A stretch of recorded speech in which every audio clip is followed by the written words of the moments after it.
the way to the max. We Turned up by the way to the max. We turned up, yeah. Turned up by the way to the max. We turned up, yeah. Turned up by the way to the max. We turned up, yeah. Turned up by the way to the max. Ay. This shit slap, this shit black. shit Tell the black, DJ, won't you bring that back? Bring Turn that this back. motherfucker up, had the whole club spank. Yeah. What's in the glass, Imani? It's just water this time. Gotta stay Why? hydrated. Why you got a red wine glass? Are you just feeling Because extra? it makes me feel fabulous. That's why. I gotta have it in a wine glass.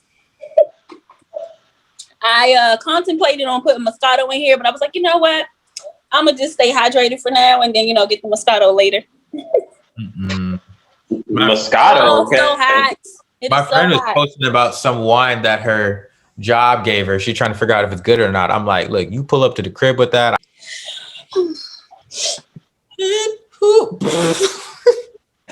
What is going Okay. on? All right. Like, if you were drunk at brunch, I'm like, there's water in your cup. Yeah, relax. Relax. I think it's almost time for Moscato. Let me stop. Yeah, stop. I need a Thank you for tapping back into Fitting Up Podcast, Intriguing Nerds. I'm your host again, JT, here with my main man, Kara Spencer. You know what it is, West Side. Sorry, I was looking at my phone. And we got the First Lady, Miss Lola Clappers, Miss Michelle Obama herself, Imani Faye. Yes, I'm loving the Michelle Obama. Thank you. And thank you for tapping in with us. Again, yay, I got my iPhone. Hey, look at that. He's finally team iPhone, y'all. I remember, it's crazy you bring that up because actually 3 years ago, 3 years ago in the month of January, that's when I got my first iPhone. So, and I know how that feels.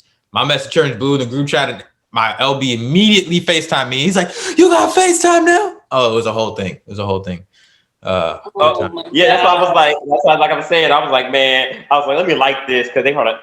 I was waiting for. I thought Imani's gonna be like, wait a minute, you got an iPhone? I almost said something last night, but I was like, nah, Yeah. I wouldn't that much. I was hoping. I wanted to say it, so if one of y'all said it, I probably would be like, hell yeah, motherfucker, or probably like save it to the pod. I'm not about to. I was excited. Oh gosh, you don't know how to act now. You got an iPhone, don't know how to act no more. Well, honestly, I'm glad I got it because it is so helpful for your businesses. I could run. It is. Yo, just 3 days having it, I'm able to organize. I got a whole budget thing. I got everything on my phone. I can just pull up. All right, this is my money going. This is what we do. Oh, I got my calendar. I got my to-go list. I got my budget. I'm like, this shit. Why didn't I get this sooner? Why didn't I get this sooner? You need to get the newer one actually. But now I'm like, dang, I waited until January. I might as well just wait. What another year for the new one to come out? Yeah, I was trying to be different. Just got it, and it's I feel like the best thing is the camera, which is phenomenal. I can just That's all say I want. That's all I want is I just want portrait mode. That's it. I just want portrait mode and self timer. Like that's what's big about portrait mode? Well, it just the pictures look amazing. It's just phenomenal. It looks. How like do you post to Instagram? That's what I'm trying to fucking do. That was the whole point of, one of the reasons I got the iPhone, and then my MacBook. I'm like, how the fuck we post to Instagram, man? Shit, where it looks like you're actually watching this something. You say you don't know. You said post to Instagram? Yeah, like if I wanted to post a clip like this onto Instagram, I don't know how to without recording it from the YouTube itself. Well, I feel like there's a way to, I don't know how if you can save, I assume you save these videos as a file and then you put it up on YouTube. So I could also assume that if you save this as a file, there's a way you can then text it to yourself or save it in. You may be able to upload it as like an IGTV thing. Yeah. Since it's so long. I don't know. I haven't been on social media in a while, but what I did, I haven't been on social media in a while. I haven't been on there since like September, August, since August. Oh no, because my cousin was trying to ask you something. She's like, "Yeah, I wanted to message Asiana about something." And I was like, "Well, her Instagram doesn't work, so try again next year." Oh no! Don't say next year. Tell her to text me. Give her my number. I'm dropping off all these soda cans. Give her my number. So, how do you define toxic masculinity? I feel like we bring that term up so much. What is your definition of that? Should we do our? You said what? We do our coronavirus check-in. Everybody healthy, right? Yep. Yeah. My boy was my boy Brandon Brown is an actor, and he was posting about how he doesn't mind Some of the one that was in power. him. He's saying he doesn't mind taking 3 tests a week, for work, because like they'll pay you like $100 to take a test. And now he's tripping because he found out actually a lot of his other friends are getting paid $250 for tests. I'm only getting like, I think, $30, unless I'm getting carried for a show. What kind of test? Like just the nasal, like COVID test. Unless I'm getting carried for a show, like they're bringing me back all the time, then they'll give me more. But if I'm just popping in to take the test, it's just like $30. So they pay you just to get tested? To take it. That's cool. Mm-hmm. They got studies where case studies where people go into a case study for a few days. My boy, who's an actor, he used to pay a lot of he paid his SAG shit off of that. He got like $8,000 just to have studies on him for like a week or so. He used to stay doing that shit. I'm like, boy, you gonna be crazy. Yeah, no, really. He did end up joining Scientology too. Crazy. Yeah, you gotta find the ones that. You said what? I haven't seen the ones that are paying super crazy. I've seen like a few case studies of. I was asking y'all, I know before we talked about the vaccine, y'all were pretty against it. Do you still feel the same way as far as getting the vaccine? Yes. Oh, okay. My mom took it, but I'm still against that shit. I ain't against it. I support whatever people feel like they want to do. I ain't against anything that people feel that makes them safe. Yeah, I guess to each his own. Let me see. Oh my gosh. I want to ask y'all something because for some reason, what happened? I don't know. So I want to know, like, for women, especially when it comes to social media, there's this whole comparing beauty, comparing all this stuff. Do guys have the same kind of pressure as far as comparing yourself look-wise to other men, or is that more so a woman thing? Kind of curious. I mean, I think to an extent. You said, hold on, repeat that again. So women, most of the time we have this habit of comparing ourselves to other women, look-wise, especially when it comes to social media. There's this whole highlight reel that you're comparing your background behind the scenes too. So I want to know, like, for y'all as men, do y'all compare yourselves to other men, or is that more so a woman thing? I mean, yes. I think everyone, compares themselves to somebody. I know for men, it's mostly, oh my God, can y'all hear this dog barking? Yeah. Gosh, yeah. Just barely. I didn't even know until you said something. So it's usually, I think, if men are comparing themselves, it's mostly like, oh, he's so much taller than me. I think like it always has to do with girls when it comes to us. Or like, right? Like if we see a dude or if we see a girl that we like and she has a man, that's the only person we're comparing ourselves to. We're like, okay, so what's different about him? Like, oh, he's got money. Oh, like he's tall. Oh, he's more ripped than I am. And I think like it's not there. We're not gonna sit there and be like, oh, he's cuter than me. It really just comes down to height and whether or not they're like ripped or not. And like money and stuff too, right? Yeah, it's less physical and more with what they can offer. So things you can actually change. It depends on the man. That's a trait of toxic masculinity right there. What you're talking about, men comparing themselves, because that's how men like to overcompensate for their manhood, because they sitting there like, well, shoot, he's doing this to get all the bitches. Shoot, I gotta do this. Like, nah, nigga, be yourself. But how many niggas is really themselves? Mm-hmm. Right. Now you bring up toxic masculinity a lot, JT. How do you define that term? What is your definition of toxic masculinity? Well, I'm gonna dive in deeper to it when we bring our guests on. But toxic masculinity is, just sum it up short, which really some short way, but unhealthy masculine traits men carry through life. And I say unhealthy because people think toxic masculinity is the same thing as toxic or the same thing as masculinity. No, there are men that overcompensate their manhood for the sake of looking good, or for the sake of mainly looking good. So men would do, and it's a woman thing too, because there's women that got toxic masculinity, berate men who are, maybe not afraid of being in tune with them feelings. Being in tune with your feelings is not a trait of toxic masculinity, but not showing emotions and being tough and being all macho. Let me look cool. Let me try to let me try to embarrass him in front of all the chicks so I can look like the man. That's toxic masculinity. Mhm. You know, sitting here trying to smash every girl and disrespecting them because I'm a man. That's toxic masculinity. You know, people overcompensating on the manhood and shit like that. And when I bring the guests on, we're going to talk about certain things I can't that wait. It's gonna be exciting. make men.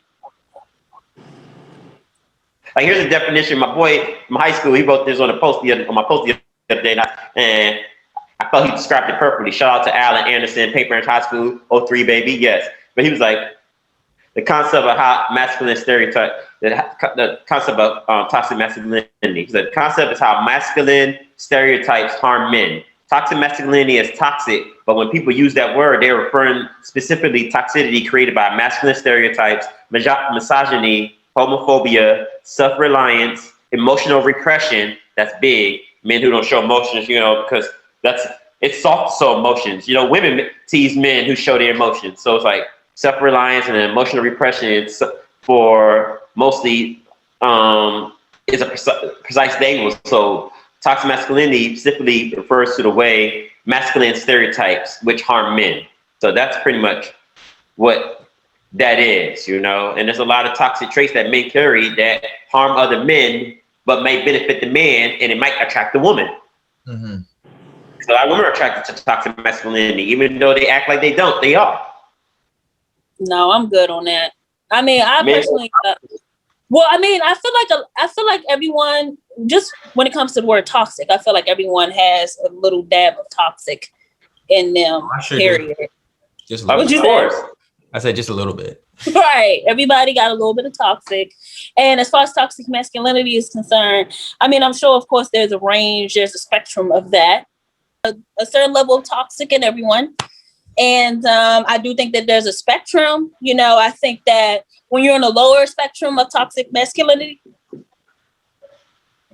somebody knocking on my door. Hold on real quick. That's weird. Stalker. That's probably your man.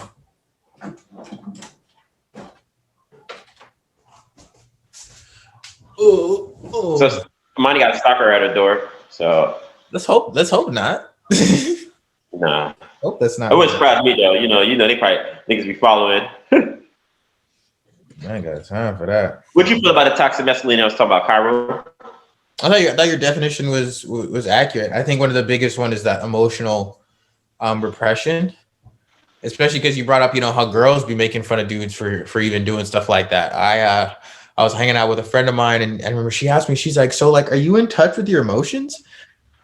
And I was like, yeah, like my whole close friend, like, you know, group chat, like when we talk, like if a nigga is sad, like we talk about that shit. And she's like, I don't believe that you have a chat full of emotionally, you know, available and in touch black men. And I showed her. I told the guys first, I was like, hey guys, I'm about to show what's her name, the chat, like say something emotional. So she believes it.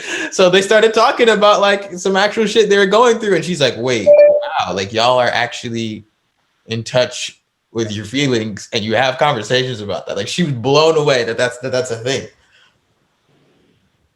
Yeah. My boys, bro, because we on some real shit. That's some real manly shit. I think that needs to be we gonna talk about it.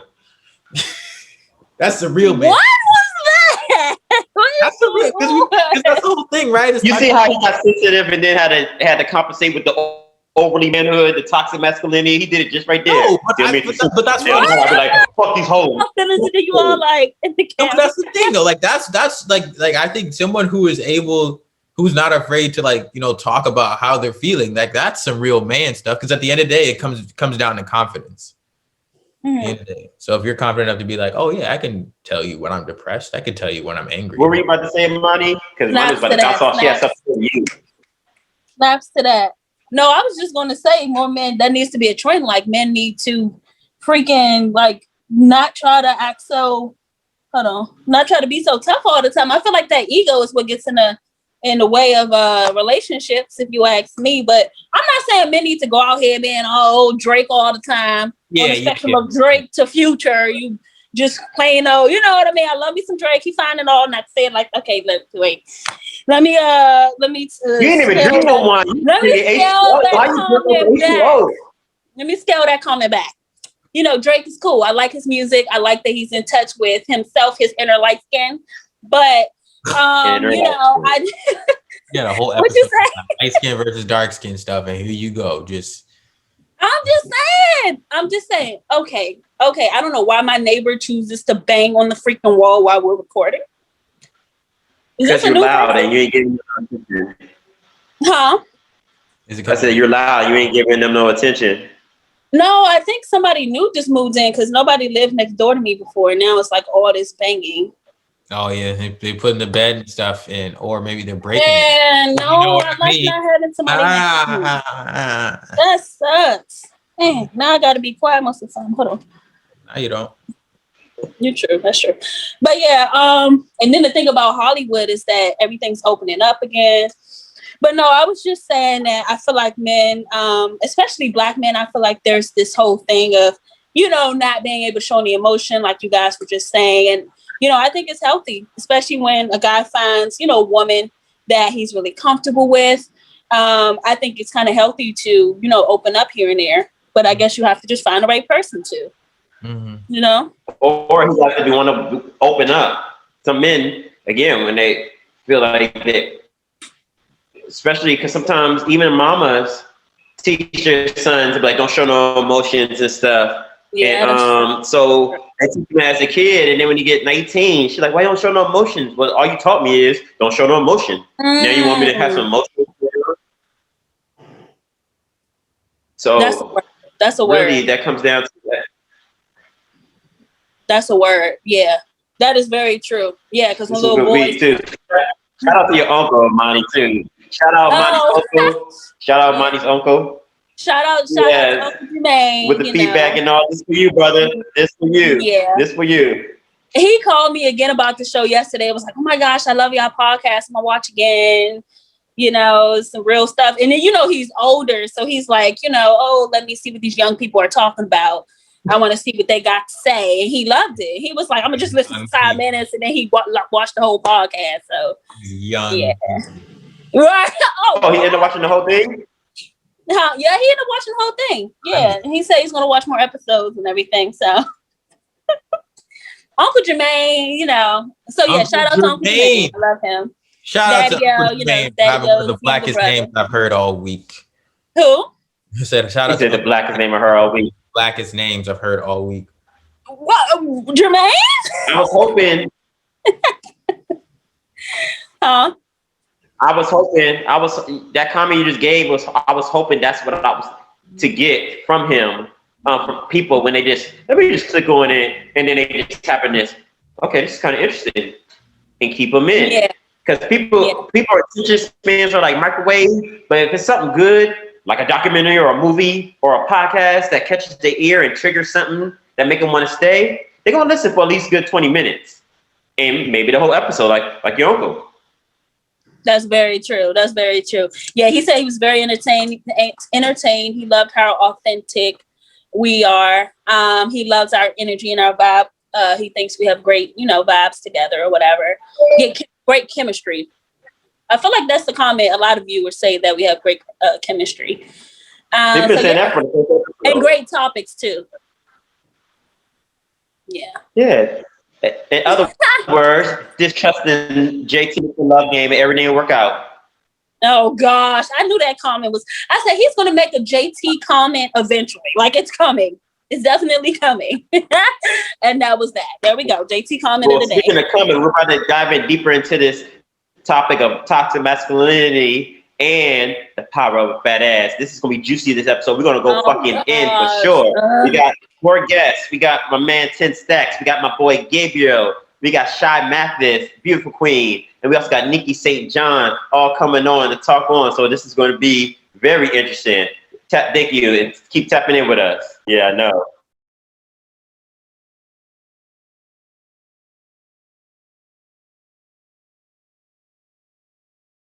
Thank you for tapping back into the Authentic Podcast Intriguing Nerds. I'm JT with my hosts, Cairo and Imani. We got a team summit out this motherfucker today. It's Team Summit out here. You know, we're gonna start off to the left. Yes. We're gonna start to the left with my African king over here. I've known this brother, we'll go back 14 years in a college class with sociology class, and you know, we just connected, and then we was friends all through them years, and we just stayed in touch back in Montgomery College. You know, really talented brother, very insightful. We give it up to my man Gabe. Peace. I still don't know your last name, motherfucker, after all these years, so I'm gonna let you do that. Come on, guys. Why is it? I ain't want to fuck it up. I just said Gabe. Oh yeah. No, I'm saying, like you said, my name's Gabe. You know, I've been friends with JT for a while. Went to college together. Like you said, you know, we took a sociology class together. Very insightful brother, smart, intelligent, ambitious. Right up my alley. We started working together. We created organizations on campus together, and we've been friends and working together since. Love that. That's what's up. Next. What's up with the game you got going on? All right. We got the. That's what I'm saying. Oh, I keep my laptop in front of my We got the lovely queen right here. We got the lovely queen right here. I've known her for a long time. Great. But she's an entertainer herself, because I can't just call her just one thing, because she's got so many talents. You know, she was an actress in my play. One of my good friends while she was out here in LA. She's now in ATL, right? And she's got her own tour thing, Pole Dance Nation. She's been taking shit over. She was on tour with Candy from Escape. She's done so many things. We give it up for Nikki St. John. Hey everybody. Yeah, he pretty much gave my resume. I'm the author of the fictional pole dancer book, and I have a movement behind it called Pole Dance Nation, where we teach people how to pole and twerk and lap dance and dancing heels and all that sexy stuff. And yeah, I'm an actress, songwriter. And yeah, I didn't meet JT when we did a couple of plays. There was a crazy story behind that, but we'll save that for another day. Yeah. Yes. Nikki is like an example of, you know, two people misunderstand each other, but when you pull a bush to the side and really just chat with one another, you realize there's two real ass people that's just trying to make the right moves and just be the right people who have the best intentions for us, you know, and we've vibed over the years for that, and it's been one of the most respected folks I've come across. So, you know, I'm glad to have her on here. You know, thank you for being on here, taking that time. You know, no problem. I got my man right here. I met this man on a train. I think I was going to church or something.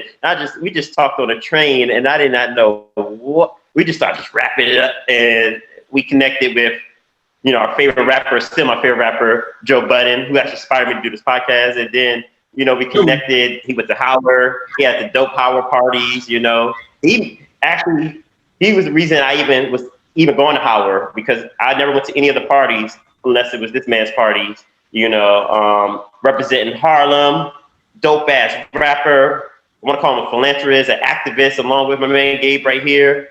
My man, Mr. Tenn Stacks. Yo, what's poppin'? What's really good, man? I mean, he lying, man. I don't know him from nowhere, man. I ain't meet him. I was just a bum nigga looking for some change, and he said, "Pull up on me." Let me stop. No, I'm the official New York Harlem guy. You know, I'm just out here trying to get it, man. God is good. All the time. All the time. Yes, she is. You see, I represented for you today too. This is one of the Tenn Stacks shirts right here. God is good and so is espresso. How to support black businesses all day. You already know. Oh, that's dope. That's a dope shirt.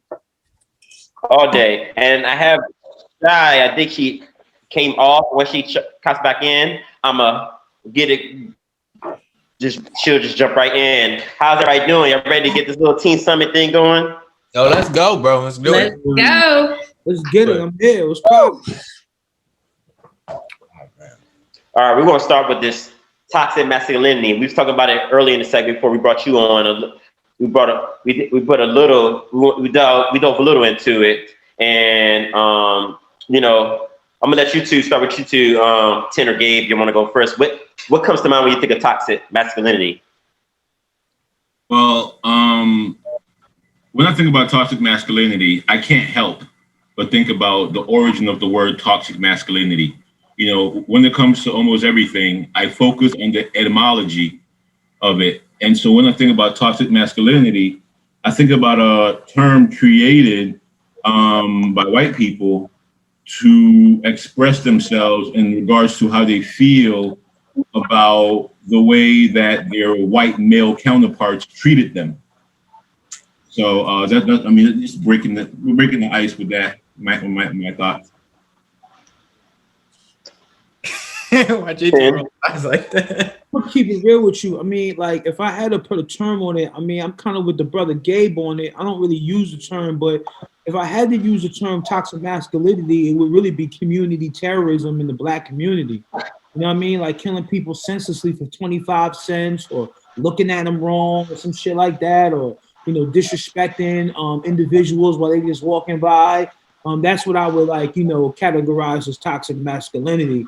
But when people use it, you know, out of context, you know what I'm saying, you know, I don't really subscribe to that, but that's what I would think it would be. Nikki? When you told me we were doing this podcast on toxic masculinity, I really didn't know what it meant. I've always heard it, but it was kind of one of those words I glossed over and I don't really know. So I Googled. And Google says toxic masculinity involves cultural pressures for men to behave in a certain way. It's likely this affects all boys and men in some fashion. Toxic masculinity refers to the notion that some people's idea of manliness perpetuates domination, homophobia, and aggression. According to Google. Thank you for using the internet. You gotta do Now, yes, got Google. Do part of that's right. We're gonna dive in deeper with it though too. We're gonna talk about parts, and then this is where I want y'all to jump in and dive in. So, you know, if you think about it, yeah, toxic masculinity, like it's toxic. It's pretty much masculine stereotypes that harm men. You know, misogyny, like you said, homophobia, self-reliance, and emotional oppression. You know, that's a big deal. You know, and it's pretty much refer specifically to the ways masculine stereotypes harm men. And these are little signs, like treating women like objects because, you know, we believe that we are conquerors. Sleep with lots of women is a form of toxic masculinity. We subscribe to, you know, having sex with mad girls and some shit like what? Like, I'm just trying to figure out what you're having. Like, no, I'm just saying about sexual liberation. I mean, that would defeat the purpose of sexual liberation if we talking about toxic masculinity is about having sex with multiple women, but it's only geared to men or whatever, or Black men or whatever. I'm trying to. But that's not just geared to Black men, but it's also sexual liberation, and then also why are you doing it? Because if you want to be sexual liberal, that's understandable. But it's like, you know, there are, you know, think about it like this. Think about the men who feel like they have to because it makes them look like a man, not because you know, you fucking. But you know the men, we talk about men that overcompensate they're getting the bitches to make themselves look a certain way. If you get what I'm trying to say. Yeah, I mean, but also too, like 54% of men, Black men, and you can look this up in the statistics of blackdemographics.com, are single with no. Yeah. So I mean, like, and then it's a small minutia of men that actually get to have sex with multiple women. Because I mean, most average men, you know, that are 5'7" and below, don't even get they don't get women from that perspective. I mean, that's a statistical fact. So like, and then will also say that they want a specific type of man. Now I can't say all, so we have to say some. But when men move around in this world, we generalize things because we're coming at it from a logistical standpoint. So that doesn't mean everybody, because I heard that, you know, argument where they'll just cut off the facts and just specifically keen on well, you keep on saying all. Well, we all know that all. Like some women some men like a woman that's 500 pounds, but that's not everybody not everybody looking for that, right? So that's cap. That's a complete cap, right? Yeah. But what I'm explaining is that, you know what I'm saying, like when you hear the when it's marketed within our community, it's they want a man that's 6'6", 6 figures, 6 pack, 6 feet. And I mean, to the point where it's been jokes of people being emasculated because they're not 6 feet. You feel what I'm saying? So, you know what I mean? But most average men that make the average medium income for a black man is $45,000 a year, right? So therefore, he doesn't even have access to the level of women that he claims. Now, he could be lying and saying that, and men do lie on their balls all the time, right? But that's not the facts. That's not the facts. It still doesn't mean that he's another form of toxic. So is that toxic? I mean, you feel me? But people lie every day, B. So that's what I'm trying to figure out when you say, you know, having sex with all these women. Who the fuck is we talking about? Because most niggas is broke, man. Most niggas don't got access to shit. So I'm just trying to ascertain who the fuck is niggas broke. Niggas get pussy though. But at the same time, it's like, where are you getting these statistics? Because, you know, you hear about Black Demographics.com. And would you like me to expound upon that? Where they got it? No, I'm trying to make a point, actually. Because, you know, you hear about these statistics all the time, and it's like, where are these people getting these statistics? Like, who are they actually interviewing? Because a lot of statistics don't really add up when you think about it. Like, even look at the polls that they took, you know, for the election. That shit didn't add up. You know what I'm saying? According to the statistics of who they polled. So, okay, so let me backtrack. Now, when you say that the average man, I don't know if you're talking about the average black man, or just the average man in America makes $45,000. Average black man in America makes 45. The average white man makes 52. Okay, now that may be people who actually have a job, but I know most black men have a job and they have a side hustle, whether it's, you know, whatever it is. So I've never known a black man to only be making $45,000. Like on his regular job, he might be making $45,000, but then he might have a side hustle that's bringing him double that. You know what I'm saying? So it's just, you know, here's statistics. I kind of take it with a grain of salt because statistics have proven to be wrong. Like even look at the stock market, they have statistics for that, and that shit is always wrong. All right, let me ask you this question. Have you ever heard of a company called Focus Group Global?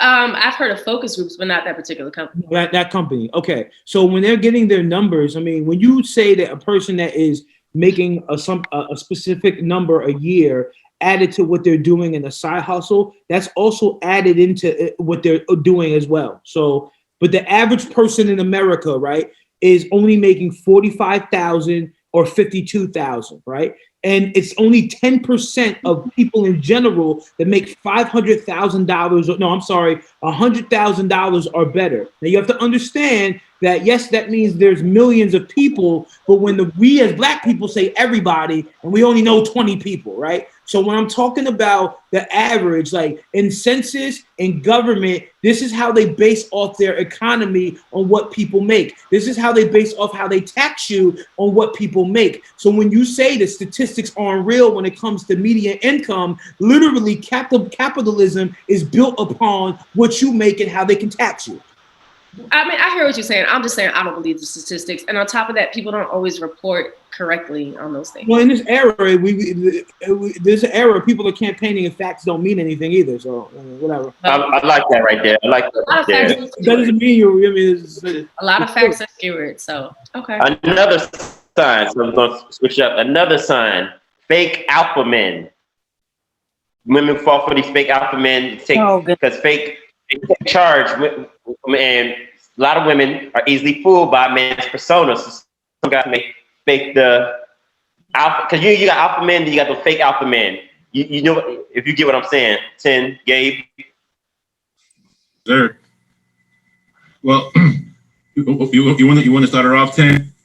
Nah, Gabe, you get this one, King. You already know. I got something to say though, but hey, do your thing, brother. So, I was actually having this conversation with my friend today too. You know, I am over 6 feet, and so I feel like I didn't know some of these statistics about people who are 6 feet. You know, the obligation that I felt being 6 feet was just to be able to perform when I'm playing basketball or when it comes to other physical activities. But right, but being as far as alpha males are concerned, I did a little bit of research into the origin of the word alpha male, and so I don't like that term. I don't subscribe to it, so I don't really have any opinion on it. You know, so why don't you like it? Well, I never went to an HBCU. All right, I never pledged. I was never in the fraternity. I did love drumline though, and I watched Burning Sands. But I also did a lot of right. I did a little personal research on the origin of fraternities and sororities, and the entire institution of fraternities and sororities are based on Greek culture, as we already know. And we all know the homosexual influence that the Greek culture had on their society. Homosexuality was mandated. And when I say the word mandated, you have to understand it means like it was part of their culture and their law system. You know what I'm saying? And homosexuality and pedophilia were mandated in Greek culture. And so when I did my research on the term alpha male, when I found out the comparison to alpha males being sexually promiscuous with other men, that threw me off. So like alpha males do engage in sexual intercourse with other men, all right, according to Greek culture. If fraternities and sororities are based off Greek culture, then engaging in sexual intercourse with other men, aka being an alpha man, may be associated with gay connotations. So I don't subscribe to that word. I don't use it because again, the homosexual connotation is just too much for me. Now, not to say I have anything wrong, not to say I have anything against gay people. You know what I'm saying? I took ballet for like 10 years. You know what I'm saying? People thought I was gay for a while. So like, That has nothing to. but like, I took ballet too, bro. Like, But that's a form of toxic masculinity right there. Not on the ballet, but how men may make fun of him because he's doing ballet. That's a form of toxic masculinity because it's not looked like a society for a brother to do ballet, so he's looked at a certain way. Why can't he just do ballet? And people making fun of him. Those are toxic forms of toxic masculinity in men right there. You masculating another man because he's stepping outside the norm of what you might see of a brother. They told me that, yo, you can go to So You Think You Can Dance. Just take some ballet. You know what I said? I want to go to So You Think You Can Dance. So I took some ballet and I went to So You Think You Can Dance. You know what I'm saying? So yeah, do what you gotta do to, like, you know what I'm saying? And plus I love dancing, you know what I'm saying? Like when I came to this country, I wasn't really playing sports, you know, and one of the things that I got a lot of attention for was dancing. So I was dancing in the streets. They saw me dancing in the streets. They were like, yo, take a class. I took a class. I started getting mad attention. And I loved it. And I kept doing it. And I traveled the world with my dance. And I'm back. I'm back. Yeah, appreciate it. I got kicked off the first week in Vegas though. I should have taken more ballet, but I used to watch that show. I was like, damn, I don't remember seeing. Oh yeah, my boy won. My boy came second place in season 2. His name is Jams. The doctor told me he wasn't going to be able to walk again. Not only did he walk, he came second place. Wow. Yeah, we just to tell you, when we used to like be on campus dancing, we were running things. That's how I got it. Yeah, was fun on campus. I remember that shit, dog. I remember like you had your own dance club, you know. Yeah. I remember that shit. We was running shit to that school. Yeah, but I guess to close my comment before I yield. I do understand what an alpha male is. I mean, I told you what my definition of alpha male is and why I don't subscribe to that word. But if I had to use the word, if I had to use the term alpha male, and my definition of alpha male is anybody who can handle their responsibilities. You know, if you can handle your business, then I believe that you are on par with what is considered an alpha male. I'm talking about the fake alpha man. Alpha man, we ain't talking about. We're talking about the fake ones. 10. Go ahead. Okay. All right. So, like, I mean, my definition, especially in the diaspora of my community, of an alpha man is a man that's official. That's really handling his business, can hold his own, can protect his family, can protect himself, has access to resources, basically, a top-notch human being. Then you got a fake alpha male that just pretty much lives perception over reality. So the first person that I just mentioned, he acts as if that's what he is, but he lives in his grandmother's basement, mother's basement, auntie's cubby, or some shit like that, right? But his presentation is good or whatever, right? It looks good. It looks amazing. It's like a lot when people wear fake jewelry, but you don't know that's fake diamonds, right? I mean, he's not sugar. He's splendor. not even see them. You know what I'm saying? Like, that's who the fuck he is. And that's the guy that really people are more attracted to, because the alpha male doesn't have any time to finesse you, tell you some bullshit, tell you lies, you know what I mean? Do the Elder Barge or R. Kelly shit. They like, niggas don't have any motherfucking energy to do so. So you have to understand that the alpha male is very raw and uncut, you know what I mean? Because he has all the time in the world. He doesn't have all the time in the world to tell you sweet nothings and shit like that. So the fake alpha male is the one that has all the time to be in the bars, in the clubs, pull up on you in Walmart, Target, you know what I mean, and shit like that. Whatever the fuck, at the vegan spot, whatever the fuck that you at where he thinks he can get you, that's what the nigga is at, right? And I tell all my friends that are alpha males, because I don't like the word humble, because that definition is a shitty definition. Having low importance to oneself. I'm not humble, I'm heroic. So I tell men all the time, like, nigga, the fuck boys is out, the fake alpha males is out, and they're working 24/7. So that's my motherfucking definition of what I think an alpha male is. And honestly, low key, alpha males really don't get no real respect like that until women, not all women, because I can't say that, you know what I mean, are done with the fake alpha males. Because listen, I know, no disrespect, I know a lot of personal trainers that make no money, $0, like zero. But he looks like He-Man and Superman, and he could tell you all these things and all this other shit, right? And then and a lot of sisters subscribe to that because, I mean, let's keep it real. We as human beings in this society can be very superficial, right? So with that being said, you know what I'm saying? We only look at surface level things. After, you know, certain women get beat out of that or have children and shit like that, then they're like, oh, wow, the nigga that I just curved is now the CEO and shit. You know what I mean? Because nobody cared about Jeff Bezos when he was in a basement grinding. Nobody cared about certain people that are rich and is handling the community. Nobody gives a fuck about the person that's grinding. They care about the package. You feel what I'm saying? So that's my definition of what the fuck an alpha male is. You know what I mean? And these fake niggas is winning, man. I ain't gonna even hold you. Winning. And what is fake niggas? There's so many fake niggas. Like, you know what I think of a fake nigga? I know you've seen this, Tenn. The ones that they see a nigga they feel like they could pick on. When girls around, they try to bully them, knowing they can't fight, or they instigating fights. And it's this big old scene, but nobody throws a hand, nobody lick a finger, but it's a whole block watching, waiting for a fight, and nobody throws a swing. Fake alpha shit, getting the girls, and girls be like, oh my God, you was gonna whoop his ass. He was like, yeah, I was gonna whoop his ass. I'm like, nigga, you just did a bunch of talking for an hour for nothing. Keep it real with you, my nigga. Like, real talk. I dedicated my life when I walk into a room that a lot of the fake niggas, they just leave because they already know, one, I mean this respectfully. You know what I mean? You're not slapping me in my face. You know what I mean? That's number one. And number two, you don't have any sources or connections like I would have it. So, I mean, at the end of the day, man, who are you really?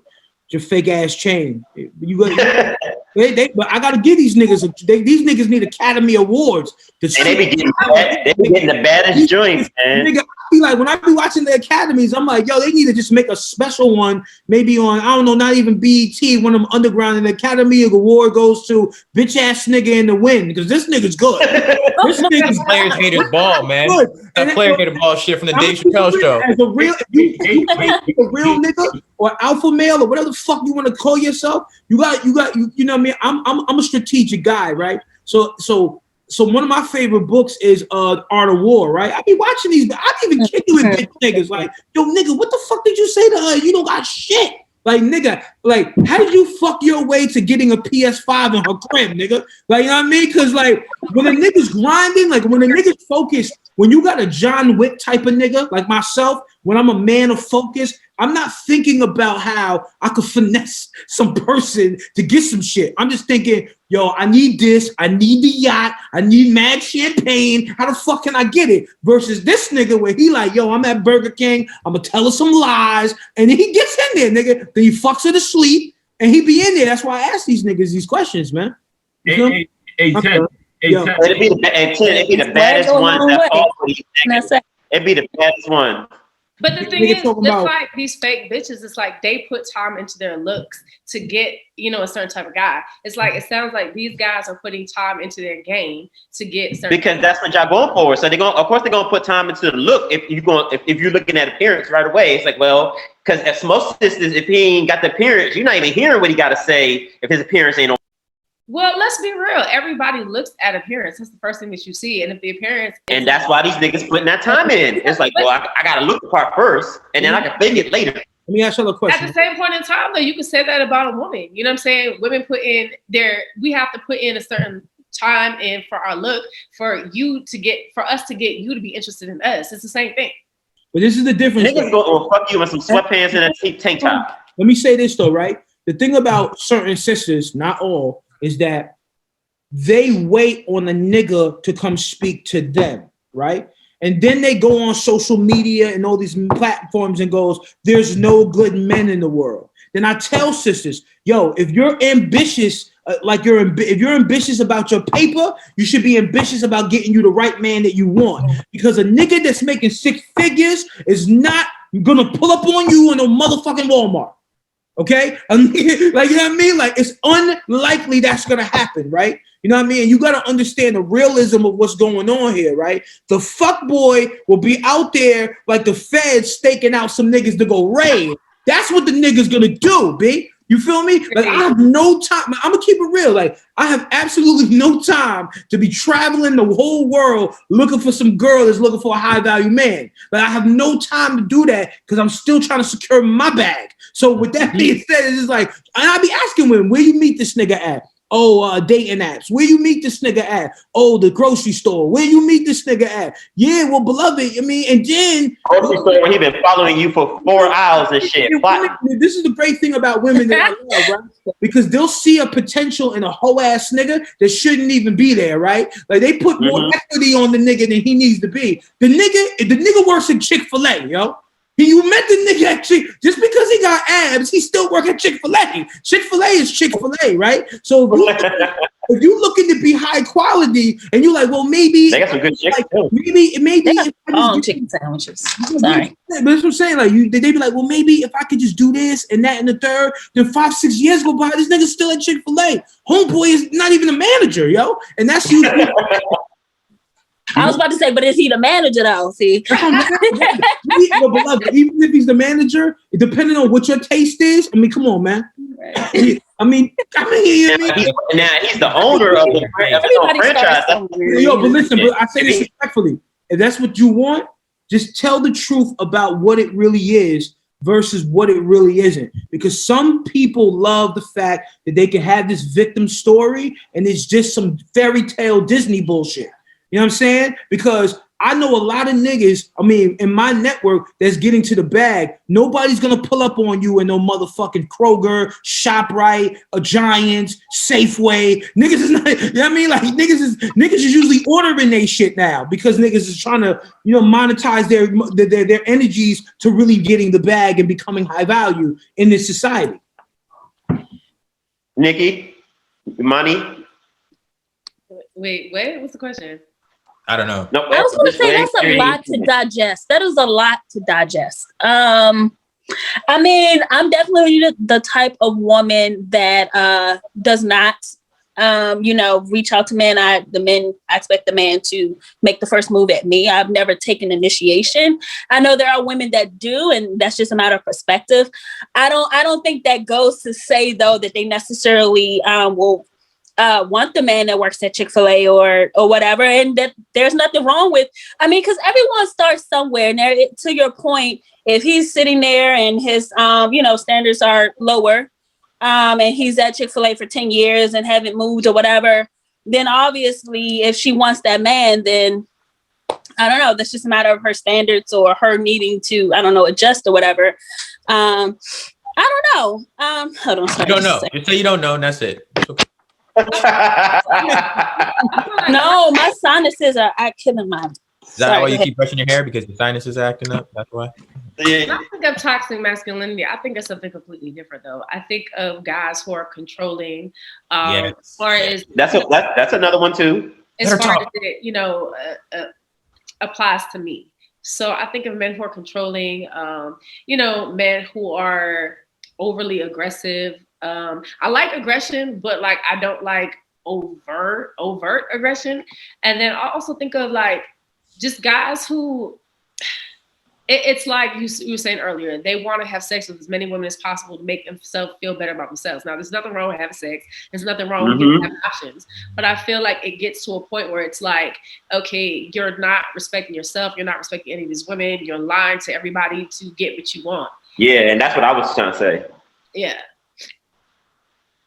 Okay, now, you know, there's toxic masculinity in women too.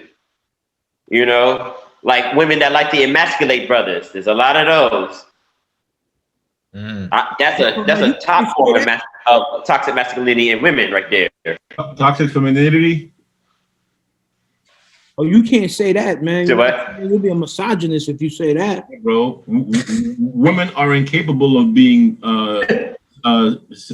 toxic. What are you talking about, bro? I get what there's no accountability. Accountability is capable of being toxic. Everybody. I was being sarcastic, but like so. I mean, if we're about to talk about toxic femininity, the topic is toxic masculinity. Masculinity. Yeah, but when we talk about toxic masculinity, we have to understand that the opposite sex be doing the same damn thing, Nikki. Okay, so let the man talk. Sorry, I've been quiet for too long. I've been letting y'all jibber jabber. JT been cutting out. Gabe, go ahead and talk about. Don't fucking bring it up.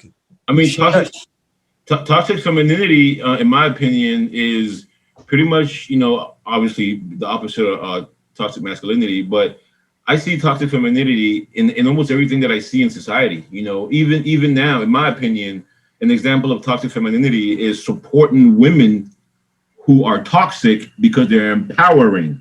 You know, I saw an article of so why was I'm sorry, I'm not trying to be funny. I can't think of her name right now. Megan Thee Stallion. Why was Megan Thee Stallion having a sit down with a political figure like Maxine Waters? I've met Maxine Waters. You know, last time I had a conversation with her was at Dr. Sebi's funeral, and we were having a conversation. I'm like, yo, like, why are you bringing? Again, I'm not knocking Megan Thee Stallion. She might be a political savant, but like, why are you having her on this platform to talk about issues that pertain to Black people? And why are women championing her in regards to like that whole conversation? Here's how the article. The title of the article, it says "The Genius of WAP." The Genius of WAP. Okay, I get it. It's a dope song. I get it. But to sit there and say the genius of WAP, we as a community will sit down with political figures and we shall discuss the problems that plague the community. But first, we must discuss the genius of WAP. Wet ass pussy. I yield. I yield my time. No, I mean, as a guy that works, you know, there used to be a lobbyist and used to do other things. I mean, they're only doing that because they're trying to get a demographic of voters that don't even come out to vote ever. Like these people don't fucking come out to vote, right? So the two main people in America that vote, you know what I mean, like almost at an all-time high, are people that are in unions and elders.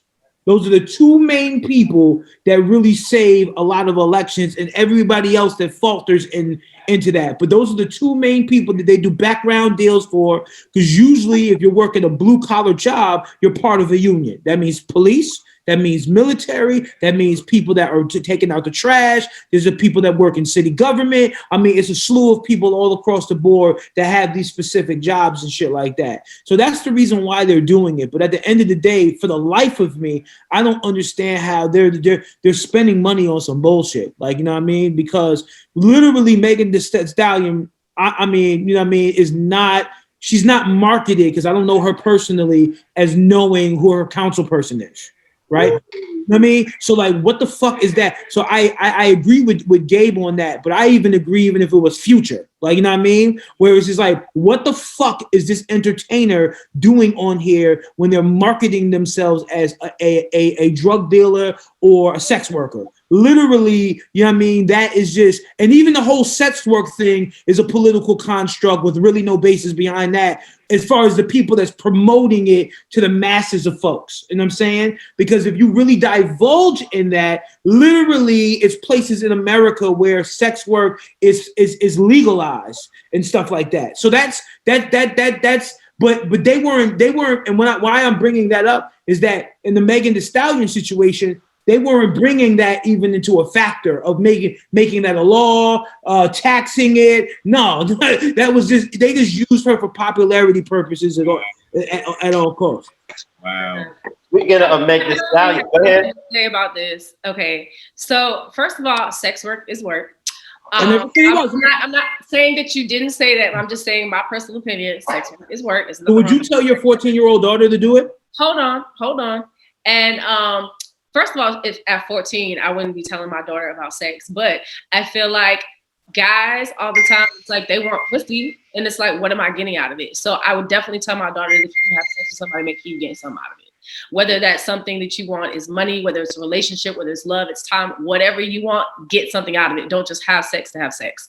Okay, so as far as Megan Thee Stallion goes, love her, love WAP, love the song. And what you just said about Megan sitting down with, I don't agree, but sitting down with Maxine Waters, it reminds me of something that I did a few months ago. So I did this PSA for voting. It's called Get Your Booty to the Poll. And it was a bunch of pole dancers and strippers, and we were all on the pole and we were promoting people to vote. Now, it was a lot of people who were like, well, what does pole dancing and stripping have to do with getting people to vote? And why do these people even have a voice?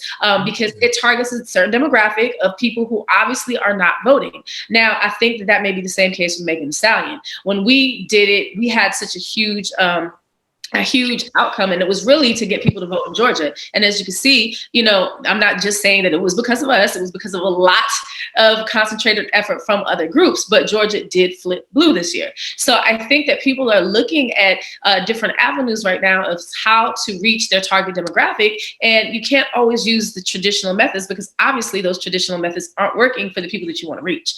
So I do think that it was genius that Maxine Waters did sit down with Megan, because now you're getting a whole different demographic. You're getting a whole bunch of people, especially Black people, really interested in politics. And I feel like I saw that happen so much since quarantine, and since we're all stuck in the house, and since, you know, the George Floyd murder and the protests and stuff like that, which is amazing. Like, I was never a political person, you know, so to do that PSA, like, I never thought it would have the impact that it had, where I had all these different news outlets wanting to interview us. And, you know, I had explained to them, I've never been a political, but it's just that this situation that's going on in our country concerns me so much that I want to do something. So I'm glad that Maxine Waters did sit down with Megan, and, you know, hopefully, you know, it helps other people who, you know, are fans of Megan to become more political and to, like, you know, get more active.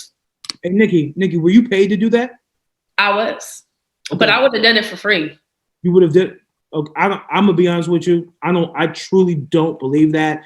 But no, and let me explain. So you trying to say I'm all about the money? Like, I definitely would have done it. No. We live in America where you should be paid for everything. So I mean, I believe that you should be paid. I should be paid for things, but I was surprised when I found out that I was even going to get paid for it, because I didn't. It was like a community. I don't. Listen. I used to be a lobbyist, so I know that's. I mean, I don't want to disrespect you, but I just don't believe that last statement. Well, you can believe whatever the fuck you want. That's the question I get. What I'm saying is, I didn't know that people got paid for stuff like this. So, like, that people get paid. People get paid big bucks all the time. That's what I'm saying. By doing this, it opened up a whole new world for me, because I didn't realize that people got paid to do stuff like this. Like, I mean, well, I could see where Nikki's coming from, because I feel like as artists, especially, they kind of put them in a box, and so to think, I mean, Megan goes to school too. So it's not like she's just known for her ass at the end of the day. She actually does study. She does point out that she has a mind. So I do agree that it was a good promotional or publicity thing for them to do. So I absolutely agree with Nikki in that stance. I get your point too, Tenn Stacks. Like, why would they have someone who's known for shaking their ass next to talking to Maxine Waters? But at the end of the day, no, I didn't say that. So I'm the one that brought it up. Let me. So as far. Oh, I'm sorry. Well, not Tenn Stacks. What's your video on, Gabe? Oh, my bad. Gabe, yeah. Sorry, my bad. My bad. So Good. But go JT, ahead.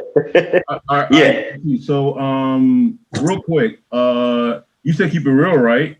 Yeah, of course. That's the whole point I brought you motherfuckers on. Okay. Yes. Can I light my cigar? I don't give a fuck. It's your house. I ain't Yo, there. JT was smoking a whole JT be like, rolling blunt on here, J's. bro. Like, just do what you want. Okay, good. I'm not gonna I send this smoke, to my parents. I smoke every episode of the podcast. Motherfucker, light your shit.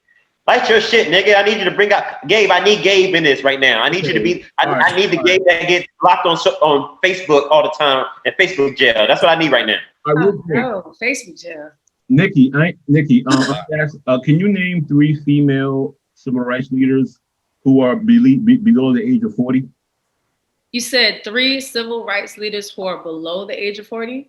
Yeah, black women.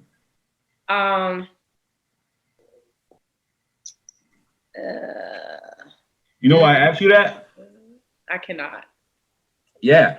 You know what I'm saying? So the reason why you can't is because I can't either. I can't think of, I know some, I don't want to include Sister Soldier and Shoutout Ali. They're much older. But the reason why I bring that up is because I don't know any either.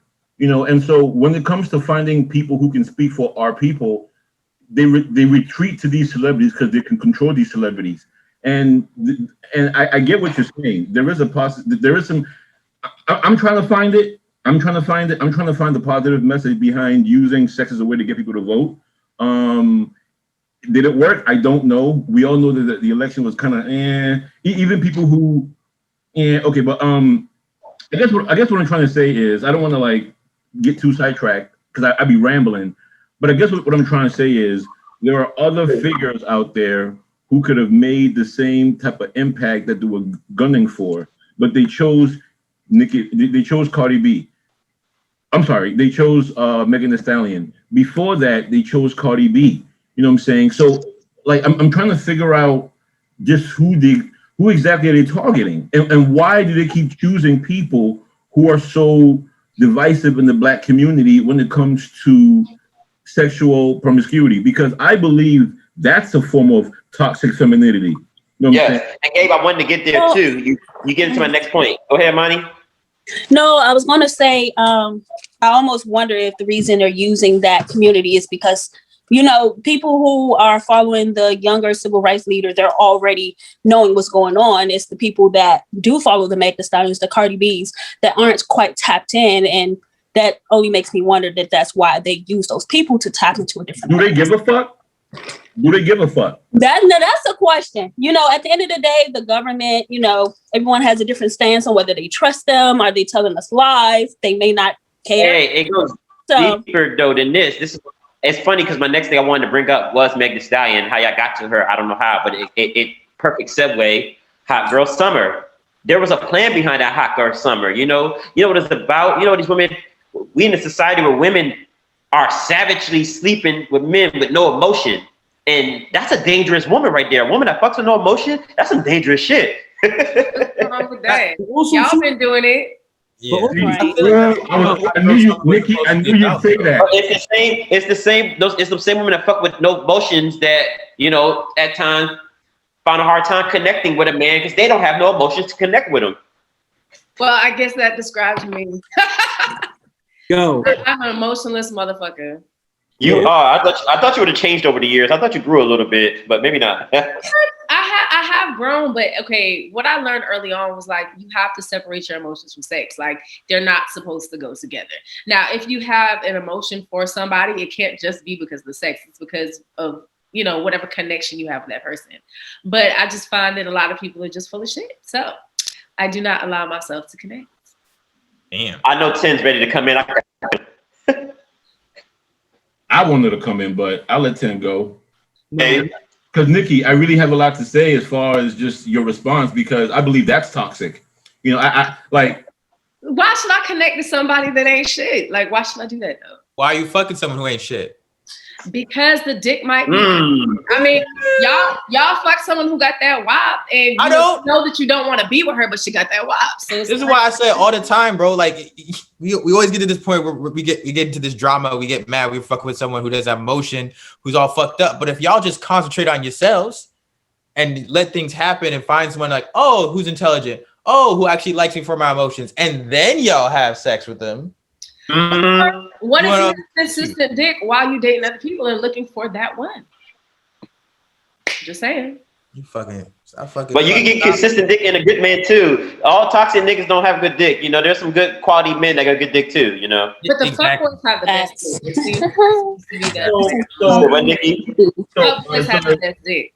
I'm I a said it once. I'll say it again. No, where do you get that Niggas don't theory like from? people. Where you? No, Nikki, where you get that theory from? I'm curious. Well, my friends and I were discussing that the other day, and I didn't think it was true till I really had to think back to everyone I had sex with, and I was like, yeah, the fuckboys really did have the best dick. This is weird. But But it's most just like guys the you guy, probably fuck you with a don't- fuck boy.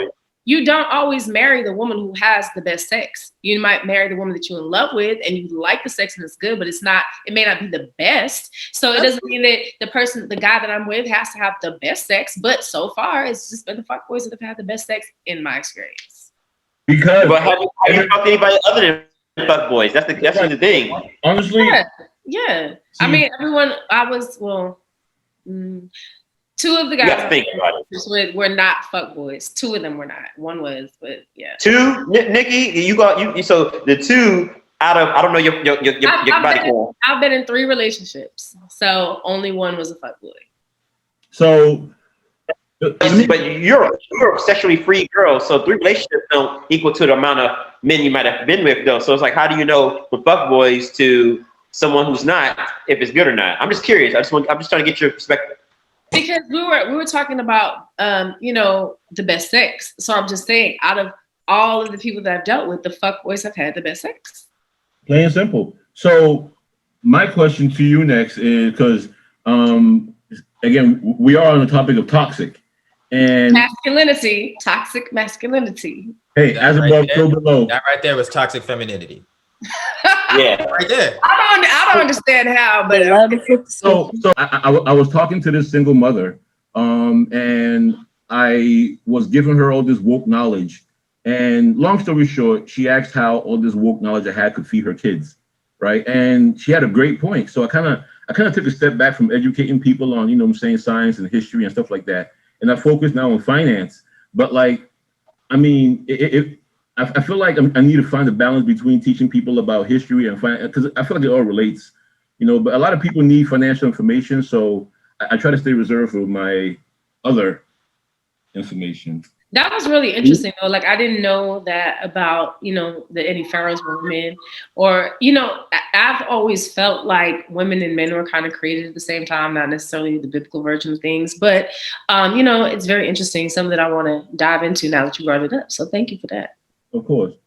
Nikki, let me ask you something, Nikki. You something about men and emotions, like this man can do it, why can't you do it? Do you feel like if you became more softer as a woman that you may receive the love that you may be seeking, or are you even seeking love at this point because of your toxic femininity? What's funny? Like one of my best friends says that I'm too soft now. Like I used to really be a beast. I would just go hard on niggas out in these streets. But I softened up a little bit. I softened up. But I mean, I think everybody wants love, but it doesn't necessarily mean that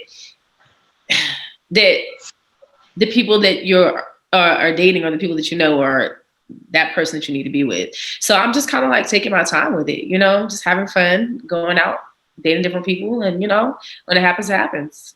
What you lead me to what I wanted to say, women who want to be there, women that will say, well, men can sleep with women, why can't we? But then still want the same respect from the men who looking for a wife. But he may not be looking at her like, you don't value your pussy, so why should I value you and have you part of my kingdom? You don't even value yourself because you giving it to this nigga, that nigga, you fucking the homies, the crew. Why should I value you? First of all, a female should be able to fuck who she wants to fuck. But I'm not saying that I'm specifically that person that is going around and fucking a whole bunch of people. You know what I mean? I just feel like, everything ain't for everybody.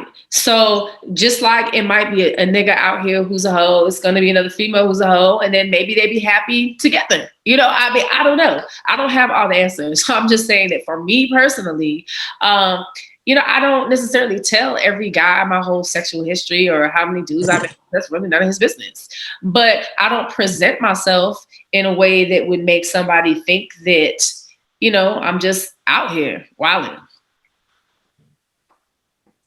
Because I'm not. Do you have, but you don't have nothing against women who are out there?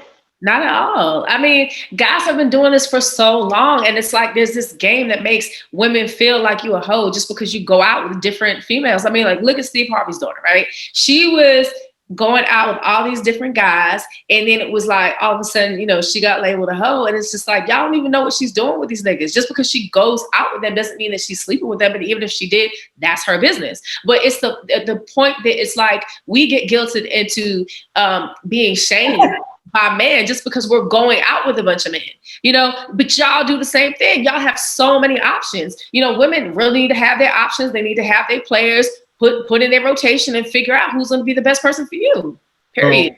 So I mentioned that because, okay, well, two things. First and foremost, I'm speaking on behalf of a group of people now. I am not part of this group of people.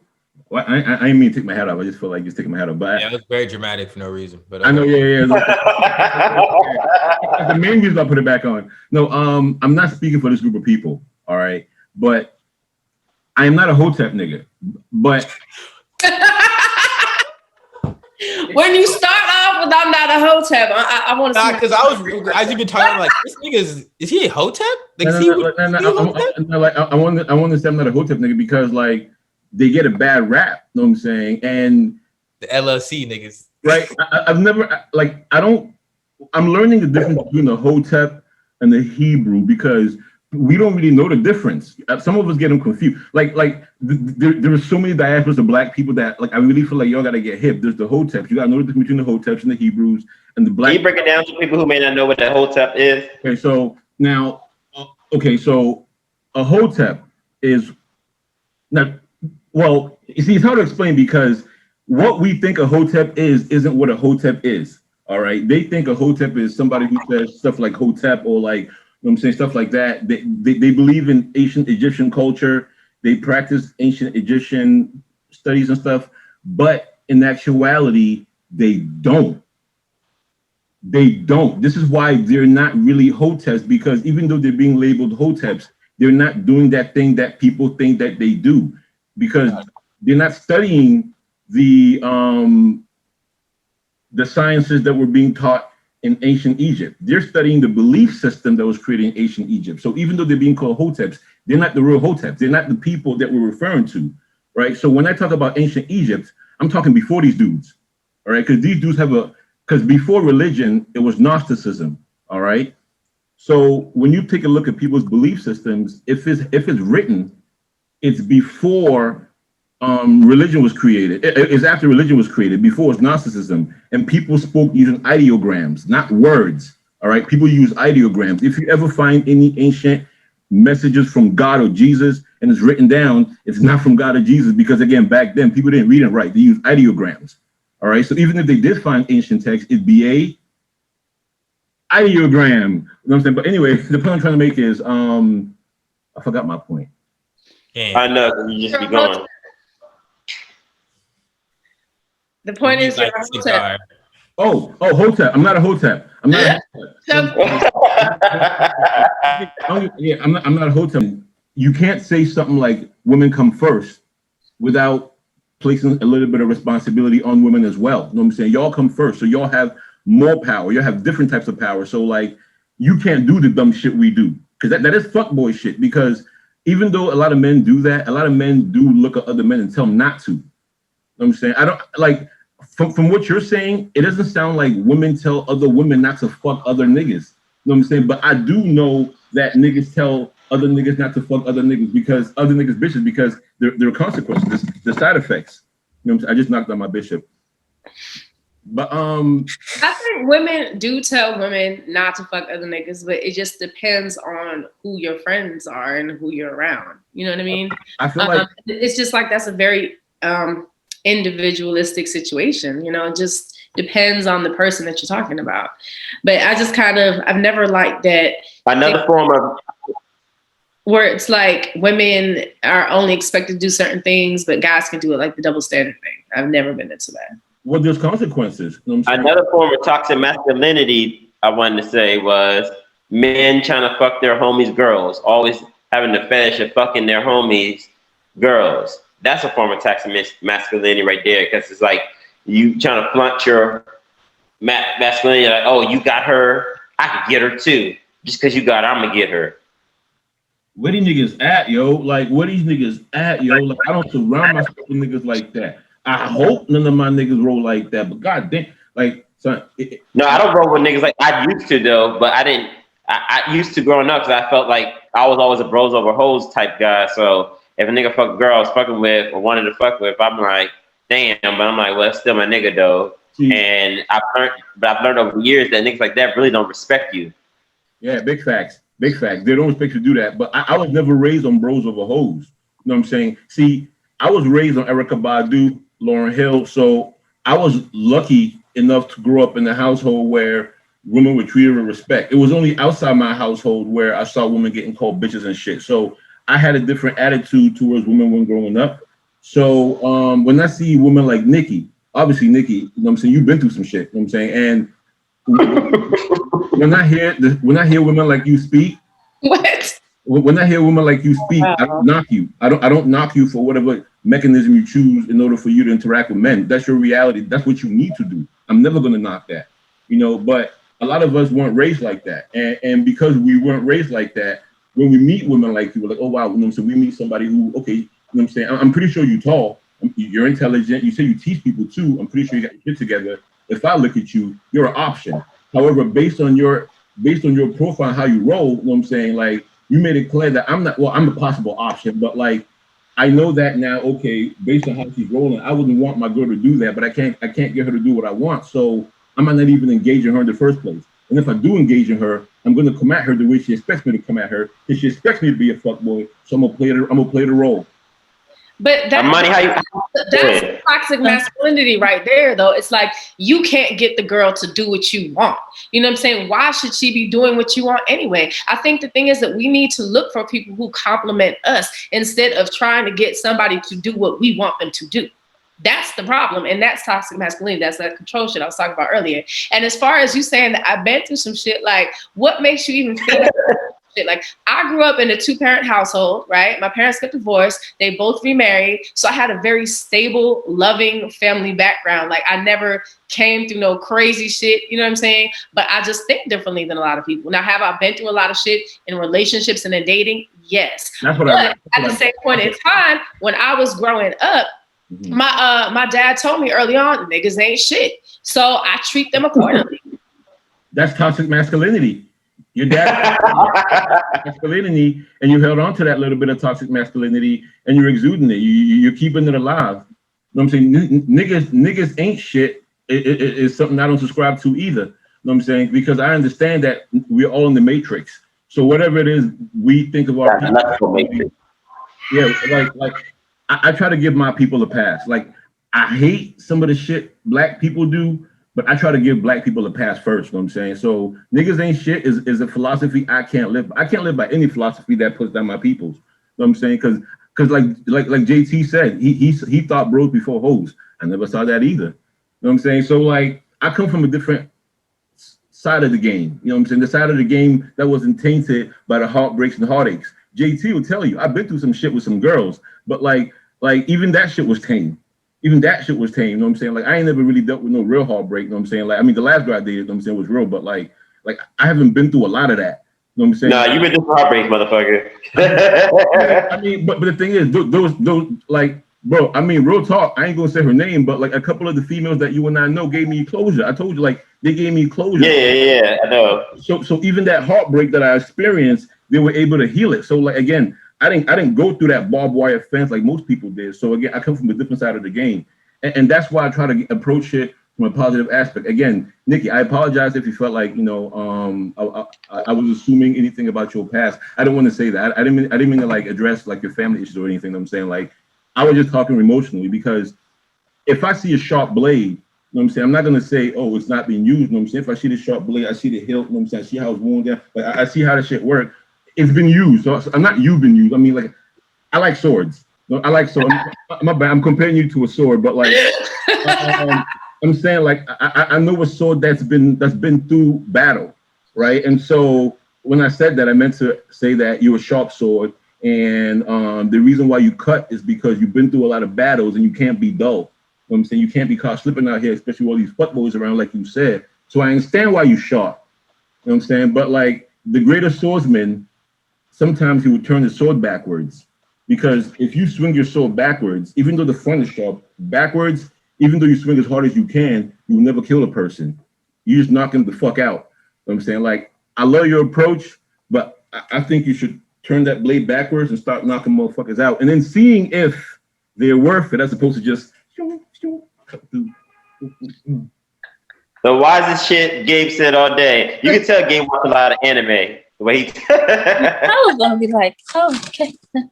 Imani, what you feel over there? You've been quiet. I want to get your perspective on what you. I will say my perspective once I want to jump in to say my perspective. What'd you say? I said once she finds it. No, not when I find it. When I There's been a lot want of to say words it. happening, so it's hard to just be like, okay, so Kyra, what do you think? Nigga, I don't know. I just heard a whole. Yeah, like don't put me on. I don't know what I think. I need time. I need time. A lot going on. I'm waiting for Tenn to come back on because I want to talk about this one topic. Did we scare him away? Did I scare him away? Tenn's listening. Nah, you ain't scared Tenn. Well, he probably handled some things. Right? He said scared. No, like. It was one thing I want to address that you said earlier, right? So, one of my friends, right? I just found out that he's had sex with every single one of his girlfriend's friends. Can y'all break that down for me? For why a man would have sex with his girlfriend's best friends? Why would your girlfriend's best friend try to fuck your man the day before his wedding? Now, Would that happen to you? No. It happened to somebody I know. I ain't gonna say. I was about to say his relation to me, but like no, somebody I know. I've seen that in the movie too. Like his homegirl. Like I don't know if it was a test, but his homegirl tried to hook up with right before the day before the wedding, and like after the wedding too. I'm like, yo, like either she's testing him, which I mean twice, but like I don't like guys having sex with all your girlfriends is an accomplishment. It's cool. You know what I'm saying? But like girls doing it, like what's the intention? I just want to know. Because I know. And you know what? I want to know because I was dating somebody and then like I guess one of my friends secretly liked him or whatever and was kind of upset that like he was dating me and not her or whatever. So once she found out that we weren't dating anymore, she went and slept with him. And I was just like, why would you do that? Like to me, that was some sex shit. But she didn't. We made up. We're still friends. But I was just like, I was kind of in my feelings for a minute. Not that I still had feelings for him, but I was just like, that was just kind of weird. You know what I'm saying? I thought you meant during. Was it after? Because no, she waited until after. But the thing was, she was like, are you still seeing so and so? And I was like, nah, we just friends, we cool or whatever. And then after she found out, she went ahead and slept with him. But she didn't tell me until much later. I guess she thought I was gonna be upset about it or something, but I was upset over the fact that like, why would like it was just kind of a funny thing to me. It's like, you know what I'm saying, Imani? Yeah, I would feel the same way. No, I mean I don't even trust most of my friends. I don't like. I love my friends. No disrespect to my friends that are watching, but my mom always told me never trust a woman or anybody 100%. You know what I mean? So. I feel like if one of my friends, you're good for being her friend again, because if one of my friends did that, I would have been like, nope, that's it, no more. But I don't know. I mean, this was like a really good friend. And so I was just like, I didn't know how to take it at first. I was like, wait, what, why? But, we made up and it's all good. It wasn't like it was my man. So, For you to think, now, again, like, I think the honorable thing to do is to not fuck with anybody's ex. But for you, I agree with that. For you, we weren't in a relationship. We were just dating, so it wasn't. I see. So it wasn't nothing serious.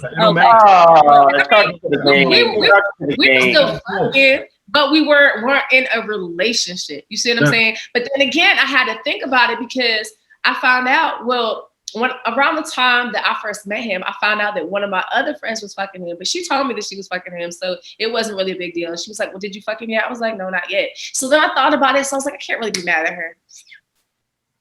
And that toxic dick, man, I tell you. Right. So here's my question. What makes you think that you have control over what he does after? This is a legit question because I have an answer.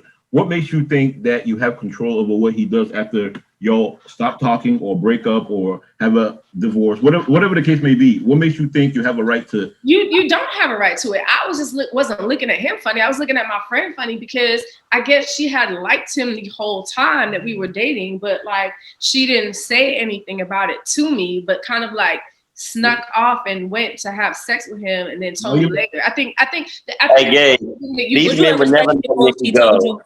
It was never let Nikki go very good. I would have just, it would have felt better for me if she was just honest, like, you know, I really liked him or whatever. And I think that was the thing that was kind of like, you said you felt it for your friend. Why you feel anything at all? Because right now, if JT hooked up with my ex, you know what I'm saying, I wouldn't be mad. That's my ex. Nah, I never did be my ex. But like, I asked you a question though. No, I answered the question. I was like, I don't think that I have any right to say what the guy does, but I wasn't mad at him at all. And I wasn't mad at her either. I was just kind of questioning the situation. I just felt kind of funny about it. Once I worked out my feelings about it, you know, we were friends again. Wasn't a big deal. My answer to the question is honor. Simple honor. Like I wouldn't hook up with JT's ex because that's JT's ex, and that's my boy. Like, there's so many fish in the sea that I wouldn't even do that. I wouldn't even put my boy JT in the position to even feel that way. Now, if JT were to come out and say, yo, bro, nah, it's all you know what I'm saying, then all right, cool. But like, I see what you're saying, your friend doing it behind your back. I feel like the honorable thing was to, you know what I'm saying, at least told you, but she did tell you, but I don't feel like she's obligated to have told you at all. But I feel like if somebody's cool with you hooking up with their ex, then that's fine, because I believe in polygamy. Right, I believe in polygamy, and so there are certain things that I feel like I have to accept as far as my partner's interaction with other people, you know. So, but the thing is, I try to make sure that like it's structured as a whole. I don't practice it, but I understand the system, you know. So I feel like there's certain things we as individuals should be able to tolerate as far as things that our exes do, because there are people out here who are tolerating things as far as what their partners do. And I'm not trying to say you should be open to it. You know what I'm saying? I'm just saying that I understand that. And since I understand that, Yay. For time reasons, we're gonna move forward because I wanna talk about the ultimate toxic masculinity in the man, which we wanna transition over into. And you know, that's why I wanted Nikki to be on here for this, is the power of a fat ass. Cause let's be real, like, I don't know if you've seen Nikki, if you can go to her page or not. Nikki's caking, you know, and my ass is not that fat. It's a little round. Don't let us to her, but you know, Miss Imani over here too. She's caking, and you know, and I bring that up because over the years I've had big booty female friends, and you know, and I tend to actually Nikki. I actually met Nikki. That's funny. I didn't even think about that until just now. I met Nikki in a play that I was casting for. It was a lady's book. It was a novel. Shout out to Pam Chaperon. It was her book called "Don't Judge a Booty by Its Cover." Oh gosh, this is where I met Nikki at. She came to the casting call and stuff like that, and she was in the production and things like that at the time. You know, and then you know. But we're just gonna get straight to the story, and it was funny because Nikki had the ass and things like that, and that story still to this day changed my life because it made me see like in a woman's view, it's like a fat ass is like a gift and a curse, because it's beautiful, the society loves it, you know, but it's like a curse because I feel attracts the most toxic of toxic men, you know. Nikki, how do you feel? I feel like, okay, well, first of all, I live in Atlanta right now. So everybody out there has ass. Everybody get their ass done. Everybody wants to look like, you know, there's some IG models. So my ass in comparison to the Atlanta asses, it ain't that fat. And I don't want it to be that big because I like my ass. But anyways, the point is that I do see that a fat ass will get a woman really far, at least in Atlanta. Now, but it's also with a certain type of man. You know what I mean? And just because somebody likes that fat ass doesn't mean that he likes the woman that is, you know, or her personality or anything like that. So I feel like, you know, fat ass can get you attention, but it doesn't necessarily mean that it's going to get you a man or that it's going to make you keep a man. You know, that has to do with, you know, your personality, the things that you do, compatibility factors, all those other things. I feel like JT brings this topic up a lot because for some reason he thinks that big booty girls get away with more stuff in relationships. Right, JT? Like a dude to stay around longer because of the booty.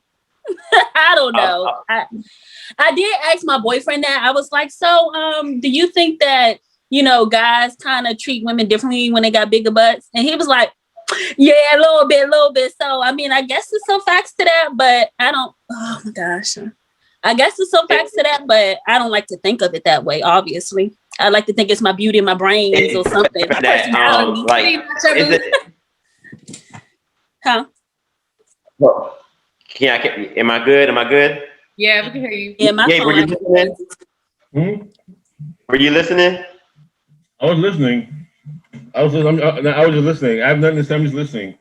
No, so this is what I said. A big booty is like a jackpot to a man. Tenn Stacks over there don't look like it's a jackpot. Look at his face. What you got to say?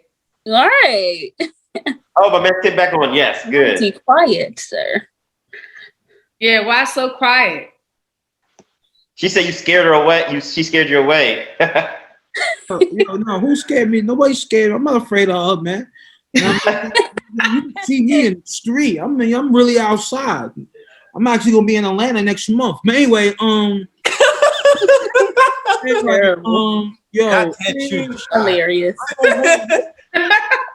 Go ahead, Tenn.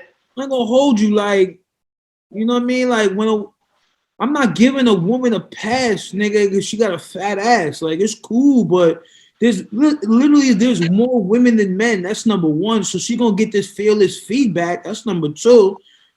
And you know, I think women try to pull that off. Now, if I was 18, you know what I mean, wet behind the ears, yeah, but I've been seeing fat asses for a long time now. So I mean, you gotta bring a little bit more to the gate to the table, beloved. But besides a fat, Tenn, you're a real nigga though. We gotta speak to the fake alpha men, the niggas that live for this shit, that lie for the shit. Like I've told women, I've even told Imani, I've told people, like, women don't underestimate the lengths and the lies a man will go through to maintain a fat booty in their lives. Men will live lies for years just for that. But people think I'm crazy when I say shit like that.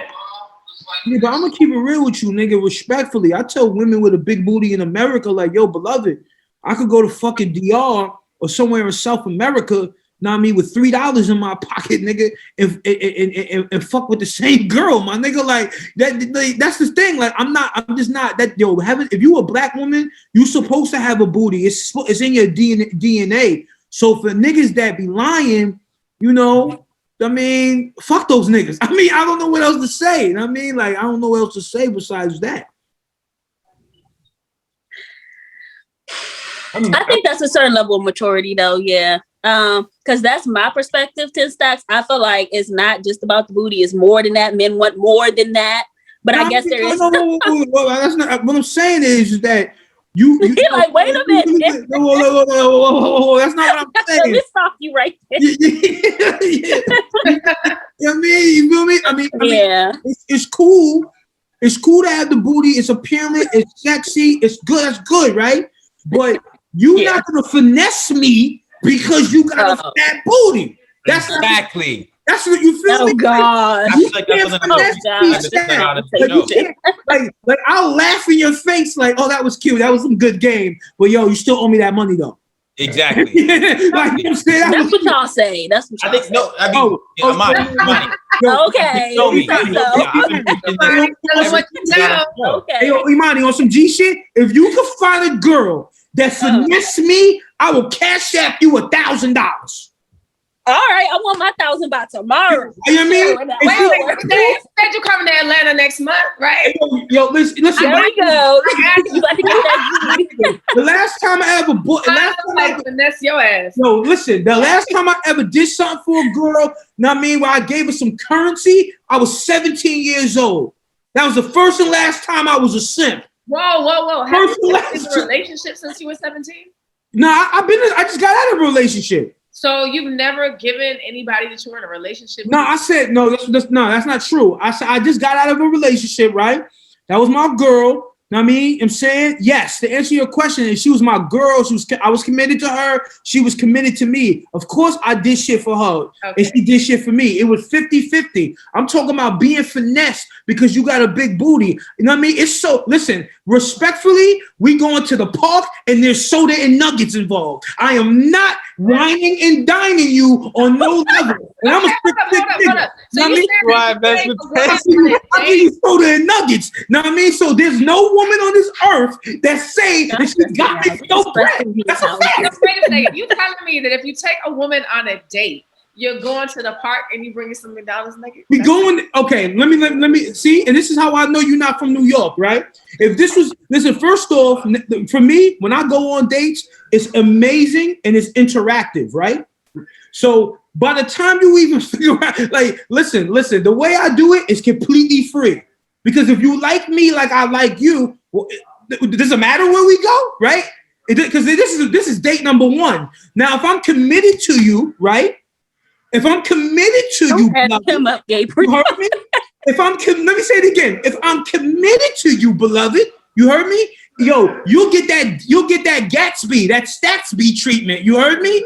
But if it's the preliminary date, no, we on the rowboat in Central Park. Know what I mean, with soda and nuggets. Know what I'm saying? That is cute. That would be a cute rowboat. I was about to say about. Okay, I can give you that. Don't get it twisted. Give somebody some nuggets for your first date. Okay, some vegan nuggets. Serious all right, so let me. Hey, Nikki, and make it like romantic and shit like that. Exactly. I agree. Respectfully. Are you vegan? Me? Yeah, are you vegan? I do like vegetarian food, but I'm all right. So then you'll get vegan nuggets. Either way, it's soda and nuggets, beloved. You feel me? But listen. I say this respectfully, right? It's so much. The thing that I tell about men about dates is that if you have amazing imagination, you have you're assertive, you're real, and it's fun and interactive, you can basically take a woman anywhere. Now, the only way that I'm gonna spend money on you is if we build trust and loyalty. If I don't get that, I'm not giving you nothing. So let me ask you this. I don't owe you nothing. Question. Why are you building this trust and loyalty on these free days? Do you expect that? Why? Okay, I'm glad you asked that, right? Oh, that ass. Now let me break this down, right? What does WAP got to do with me spending some money? Is this a because if you're if my interacting with you is sex work, I'm gonna keep it real. I don't believe in paying for pussy and water, so I'm not finna buy no pussy for you. Every guy pays for pussy one way. No, every guy doesn't pay for pussy. Whether it's in a sense, yeah. Respectfully. Hold up, you're not listening to Tenn Stacks. Everyone pays for pussy one way or another. Whether it's with money, whether it's with love, whether it's with time, whether it's with affection, it's something. Okay. You're giving something. I'm glad you brought that up. I'm not giving you because I like how you I love your point of reference. Let me break this down on some corporate shit. I am not going to exchange any currency of this social construct with you in this diaspora, right? Now, I'm a people person. I'm an extrovert. This is what I do. Right? So I'll talk to you because I like talking to people or whatever, right? So that's therapeutic for me. Number two, getting to know you, I don't see that as currency, right? I'm getting to know an individual because I would do that for somebody else. Buying you something to eat, beloved, I'm a community guy. I'll get somebody homeless something to eat. So that doesn't make you special because I do that. What makes it special is this, that I decided to then bring you, listen to what you like, tell me, understand what you like, then fuse it into what I like and bring you into a place that would be magical. I don't need to spend any money to do that. What's happening is that men are not intricate and they're not strategic on how they're dealing with women. And that's a personal fucking problem. But me, I'm spending $0. Then the second date will go on, will be around the city in this amazing boat, all that. I pay no dollars. And you'll still fuck with me if you fuck with my swag, our conversations, you fuck with me and my energy as a person. So I do not see that. But am I going to give you currency in meaning US dollars, the yen, the Haitian good, the Dominican peso? No, I'm not giving you nothing. But I'm not cash apping you. I'm not doing none of that. Money on the rowboat and on Not Venmo either. Spent something. No. It might not be a whole lot, but you still spent something. So Tenn, what about the guys who do?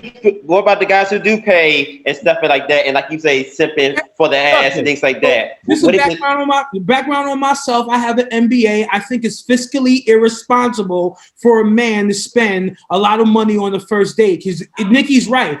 Do I deserve WAP when I first meet you? No, I do not.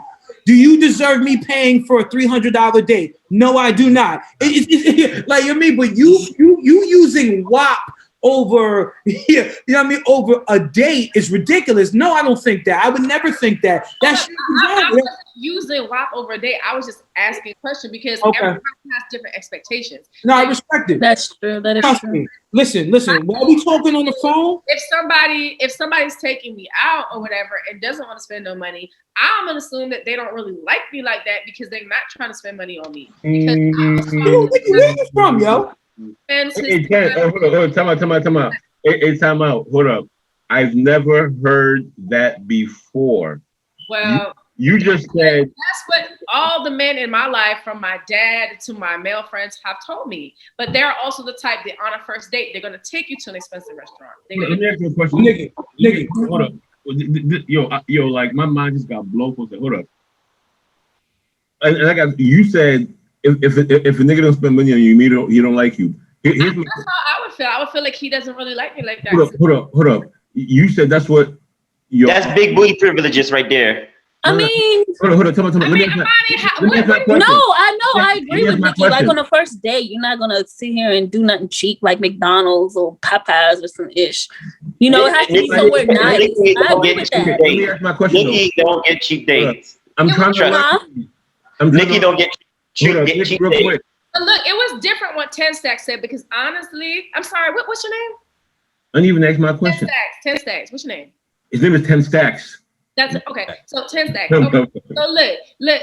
What he said, it's funny that he said that because I would actually appreciate a date like that more where somebody actually put some thought into it because I get taken out to these restaurants all the time. And I mean, it's cool and everything, but I'm like, okay, it's outside the box. They actually thought about the date. They planned the date. You know what I'm saying? Instead of doing the same thing. So I'm not knocking his date idea. I was just asking a question as far as, okay, so you expect to not spend any money on the date. So do you expect to get pussy for that? But men got different intentions, Nikki. Right. Men got different intentions. You know, you're a type of woman Nikki, you're type of woman that strokes a man's ego. So taking you out, you know, some women, especially when I say you built a certain way, some men just like to take a certain woman out because it's like, hey, look at my woman, how fat she is. And Nikki, you're a woman that a guy would like to take out and show after, hey, this is my shorty right here. You know, so guys are going to keep spending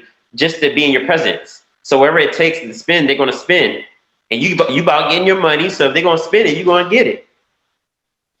See, hold up. But like, you see, my whole thing is, if spending money is not a problem, me spending money is not a problem. Like, we use McDonald's because McDonald's is like $1, $2. All right. So if like to me $100 is like $2, then me buying you simple little trinkets that impress you, that's silly to me. This cute little girl, I bought her some Nike Air Forces. I bought her a cute dress. You know what I'm saying? Now she do whatever. Now she thinks I like her. You know what I'm saying? Like, like when you have money, you control women. You control women because you know they're using you. So as a result, Okay, what is most men spending money on though? Big booty women.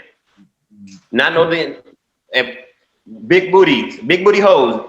When you go to a bachelor party, what it is, big booty hoes. Big booty hoes. That is what drives. That represents being a man. That represents the toxic of masculinity. I got these big booty hoes by my side. You see, we're being so simple. Big booty hoes get mad attention because you have to understand, big booty hoes equals wide hips. Wide hips. Wide hips equals childbirth. And childbirth means fertility. So off rip, big booty hoes get preferential treatment. I know I can survive with you. So of course I'm gonna get you better treatment. You a big booty hoe. You thick.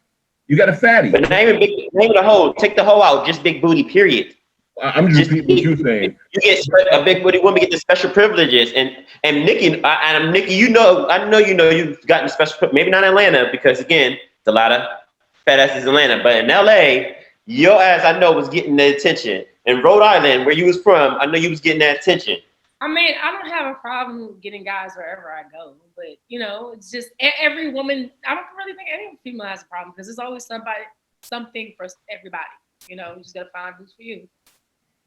That's not an arrogant statement because a lot of I mean, honestly, I know I'm a catch, so I don't stress. Like I know I'm gonna find a woman no matter what I do. You know what I'm saying? Like again, 666. That's how I said. I hate that number. Sorry, I hear 666. You know what I'm saying? I didn't know I was a catch until a woman told me. You know what I'm saying? I like anime. I watch cartoons. You know what I'm saying? Like, I don't be stressing shit like that because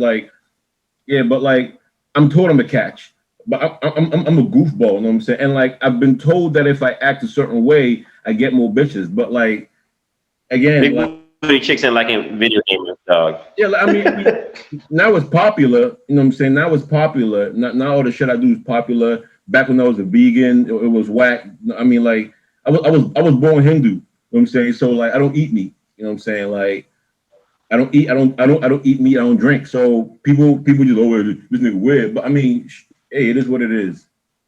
Imani, what you over there? You've been quiet this whole time. You just taking it all down. I have not been quiet this whole time, but I mean, I think they're bringing different perspectives, so I didn't feel the need to chime in.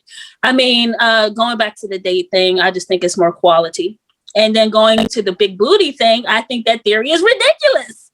I mean, I see your point. I mean, I guess, but I mean, maybe because I'm a very spiritual person. I'm more into like spiritual connections and all that. So I guess that's what I think of when I think of, you know, vibing with someone. I'm not thinking obviously they're going to see my ass. I get complimented on my behind almost every time I go out or whatever. I mean, but this damn show, she gets complimented on her. Right. Right. I'm like, it's my mind. It's my mind. But you can't even see it yet. What'd you say?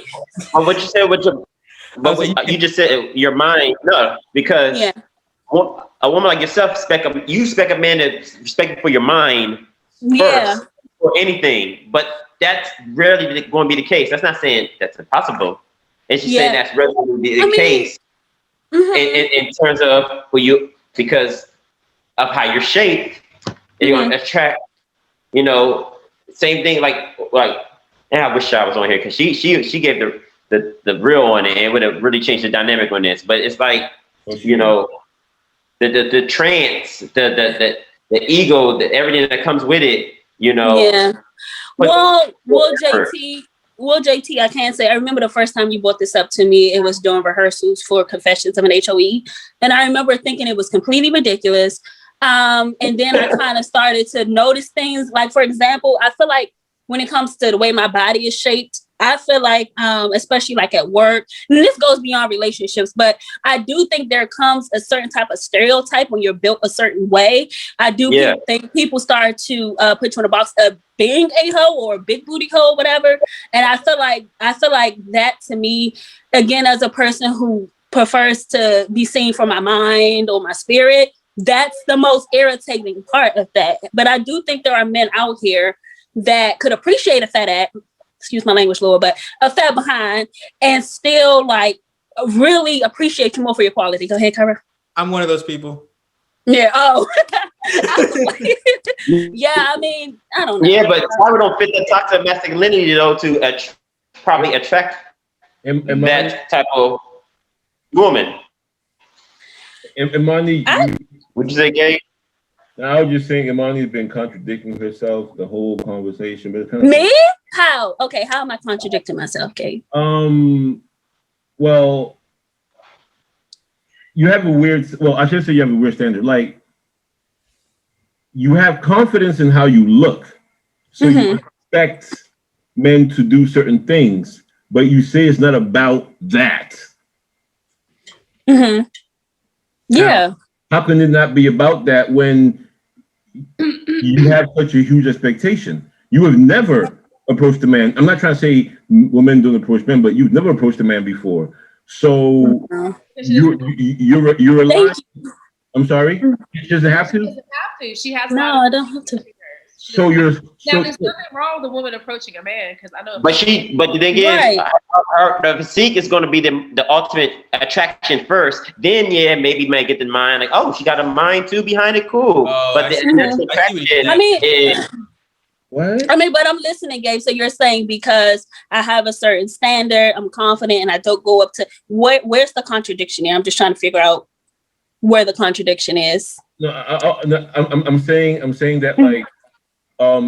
The expectation you have, you can't have that expectation you have because, in a sense, what you're saying is a vortex takes in energy, meaning that you've set yourself up to be approached. Well, you say it happens even if you don't want to, so you acknowledge that it's happening, right? So, in order for you to be able to cope through your day, you have to have certain expectations.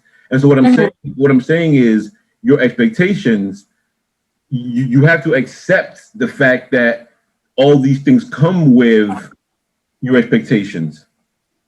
But how is that coming with her expectation? I mean, everybody has expectations, whether they look how you think they should look or not, but everyone's going to have an expectation. Exactly. No matter what she looked like, she would still have that expectation because that's what she wants. So exactly. So you don't approach men because you don't have to, or you do. Is that the only reason why you don't approach men?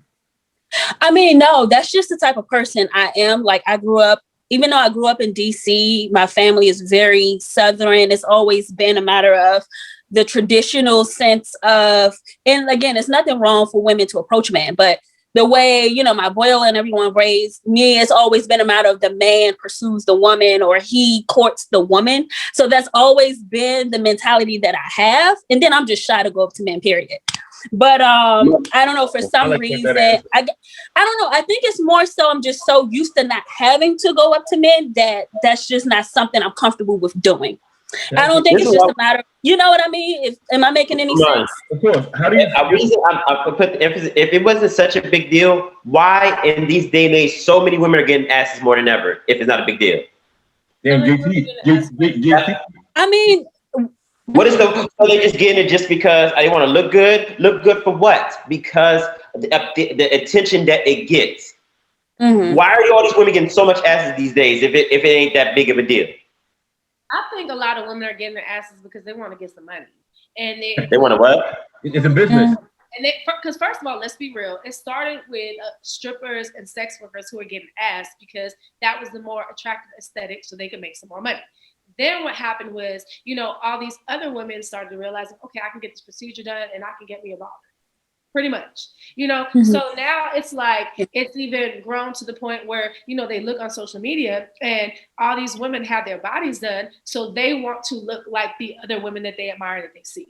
So it's a bunch of different reasons and it really just depends. But most of the women that are posting, more women with their asses done, they post more on social media than anybody. No one posts more than a woman with a fucking newly done ass, because it gives her confidence. That's the power. That's what I'm saying. That's what I'm talking about. Ass gives a woman confidence, and ass attracts the men with, I guess, with confidence. It takes a confident man to go up to an ass because a woman big ass is most times intimidating. Most times, depending on the man's confidence. So, you know, you gotta have some shit to the table. No, a regular shit with a fat ass is not fucking with no broke nigga. Unless she ain't got no worth behind her. Because most times through our life, niggas is offering money so much over years that you ain't get too many Imanis in the world who's like, no, I'm cool, I'm gonna do mine the right way. Most bitches gonna take that money. Whatever that way, whether it's OnlyFans, whether it's stripping, whatever it is, they using that ass for work. They using that ass to make money. You don't see too many big booty hoes in corporate America.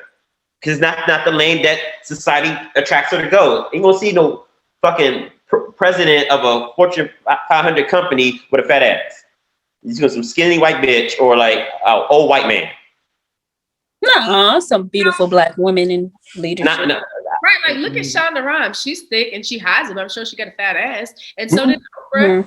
Dude, Michelle Obama got body too. So Mike. I love Michelle. But yeah. That's a terrible example.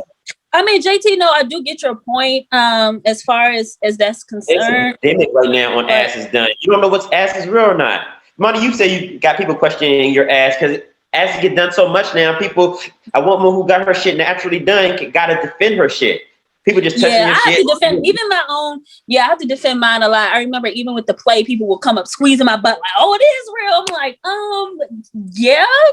yeah. So I mean, I think the booty thing it's kind of getting a little it's not watered down, but I don't really see it as that special anymore. You go to barbershops, niggas talking about it. You go to barbershop, gamer. That's just. Like, I went to the store the other day, and the Mexican dude said, "Oh, you see it too? Right? You see it too?" And he was following her. Booty rules the world. Like everybody looks at booty. Like women with booty get all the power. It's all about booty. Because I was just thinking about it right now. You're like, I mean, but like that never kind of affected me though. I only see this is the power of the booty. The power of the booty is so powerful that even because again, when I grew up different. So women with fat asses walking by, I ain't doing none of that. But my friends did. And so to get along with my friends, sometimes I would do it. They'd run. I'd be like, all right, I'd go run and go take a look with them because that's what everybody was doing. So even though I wasn't affected by the power of the booty affected my friends enough that it forced me into a herd mentality to progress towards the booty. You know what I'm saying? It's so magnetic that it's even attracting people who choose not to be pulled by the booty. And that is the power of booty. As JT, I see what JT doing. I get it now because I see JT keep bringing it back to booty. I'm like, why keep bringing it back to booty? I'm like, yo, he right. Like right now, I can tell you I got booty. I know, like I don't even know if your fingers are done. I mean, actually, I can assume that too. I know your fingers are done, and I know you're thick. But I see that this is the power of the booty. Like it's so powerful. I know you got it. Like like if this was an anime, I'd be able to sense your special power. I'm like, oh yeah, she has. You know what I'm saying? Like that's the booty power. I get it, JT. It's very powerful. Because if a skinny woman with money came in and the thick woman with money came in, I would choose a thick woman. Everybody would choose. I mean, like the booty is the most powerful thing in the world.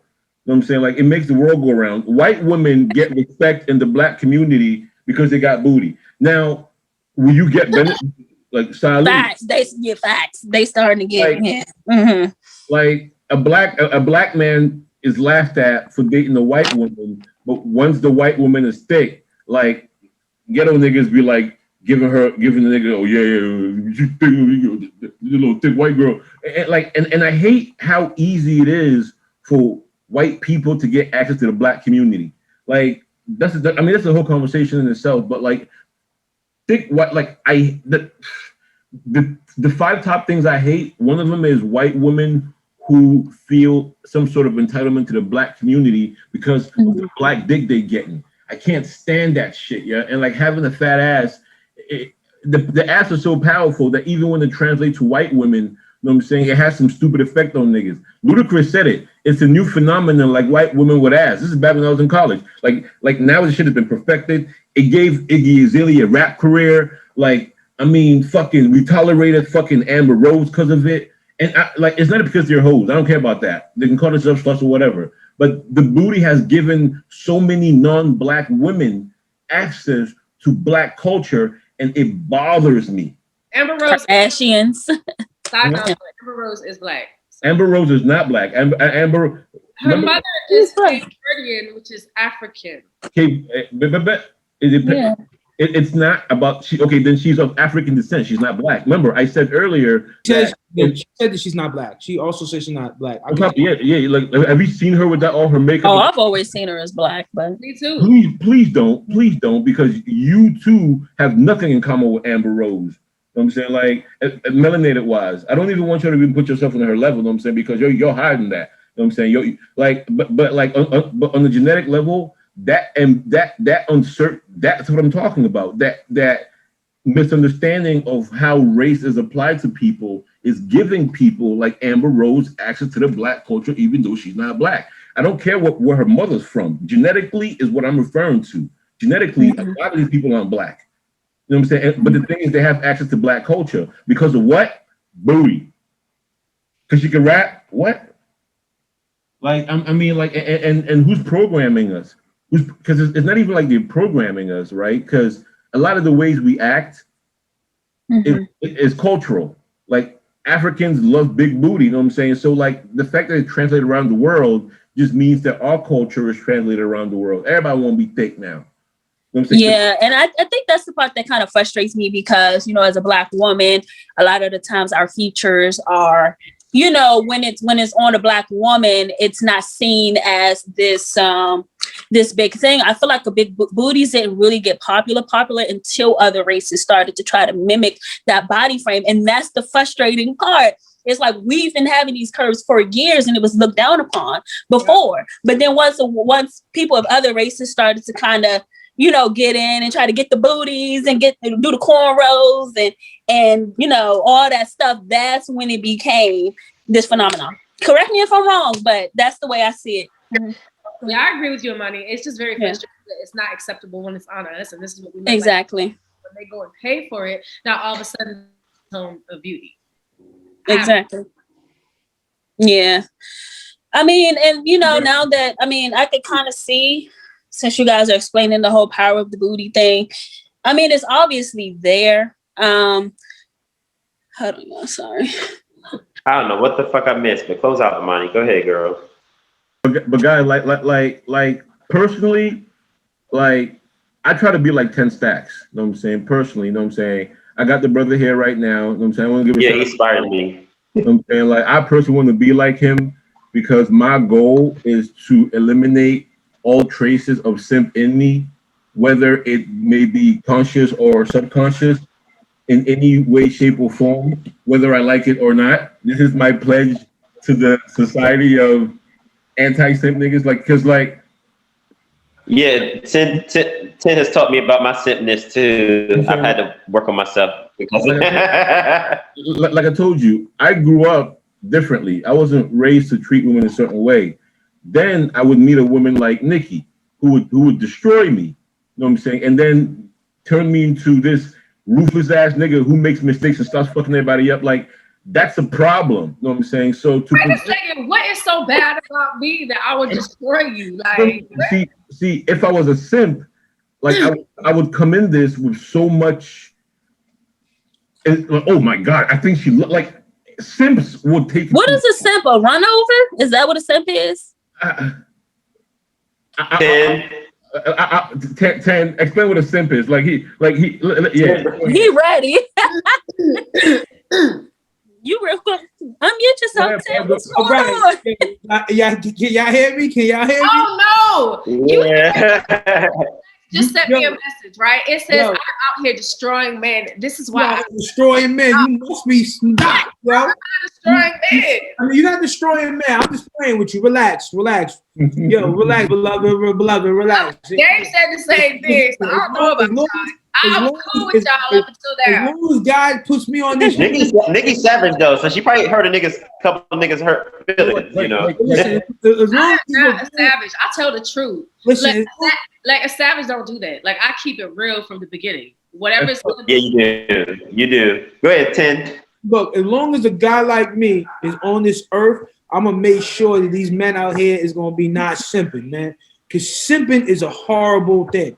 Let me tell you what a simp is, right? Yes, say. A simp is an individual that will give you resources without any repercussion. Will give you resources just because, number one. Number two, will tell you anything you want to hear so they can get the vagina. Number three, know what I'm saying, and they feel entitled to you because they've given you those two points. And number four, they'll say anything to you. So even when you know you're wrong about a specific subject, he wouldn't check you on it because he wants to fake advocate for you because all he wants is your vagina or to smell your panties and shit like that. He really doesn't care about you because if you get older or your titty sag or your ass is all on the floor, he's not fucking with you. That is what a simp is, right? And simps are looked at as these amazing, grandiose gentlemen that do everything for you. Then when you fall off, the nigga's nowhere to be found. Know what I mean? That is what a motherfucking simp is, whatever. Guy sometimes has low self-esteem when it comes to dealing with certain women because women are very, women can be very beautiful and alluring. And being that he doesn't have access to that all the time, that's what a motherfucking simp is. And I'm the complete opposite of that, right? Because this is what I'll do, right? You know what I mean? I'm a type of guy where, you know what I mean? You know, we on the even playing field. I'm not finna talk to you like you're a princess when you're not. I'm not gonna talk to you like you're a goddess when you're not. I'm not doing any of that, right? I'm gonna tell you, I'm gonna get to know you. You're gonna get to know me. We'll have a great time in that endeavor. But that's what we're gonna do. That doesn't mean I'm gonna take you out on $300 dates to impress you. When even though I know that's fiscally irresponsible, it doesn't mean I'm gonna give you a Birkin bag when you don't deserve it. None of that, right? And that's what simps do. They give you gifts. They shower you with things or whatever. Meanwhile, agree with everything you say. Agree with everything that you say, even though the one thing that they want is vagina. And when you don't give that out, now the nigga's mad. You're all type of B words, and now all of a sudden you're a thought and all that other shit. That's the reason why I call it the soda and nugget effect. When we go out on a date, we do a little picnic, bottled water. That means that, listen, if you dub me, it didn't cost me no money. You feel me? It cost me absolutely nothing or whatever because for that rowboat. No, you don't. How you don't even know me? No, you see, and that's your problem. You so busy talking, you don't even know me. How you know? I said it was free. But that's big booty privilege right there. Because Nikki think that I'm connected. That's big booty privilege right there. Because you feel that a guy who don't spend is because he's broke. Some niggas can just spend. It's like I'm not going to spend all my money just to prove that I have it. That's a big booty privilege girl that just thinks that because a man got it, he just can spend it. He might have it. It's like, look, you can appreciate a picnic, then you can appreciate that dinner. But if you can't appreciate the picnic, why the fuck I'm gonna give you the dinner? But this is what I'm saying. But check this out. Check me out, right?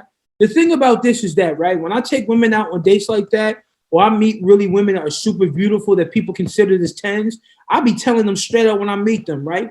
I mean, I'm like, okay, cool. We got that out the way. So who you are really? Who are you really?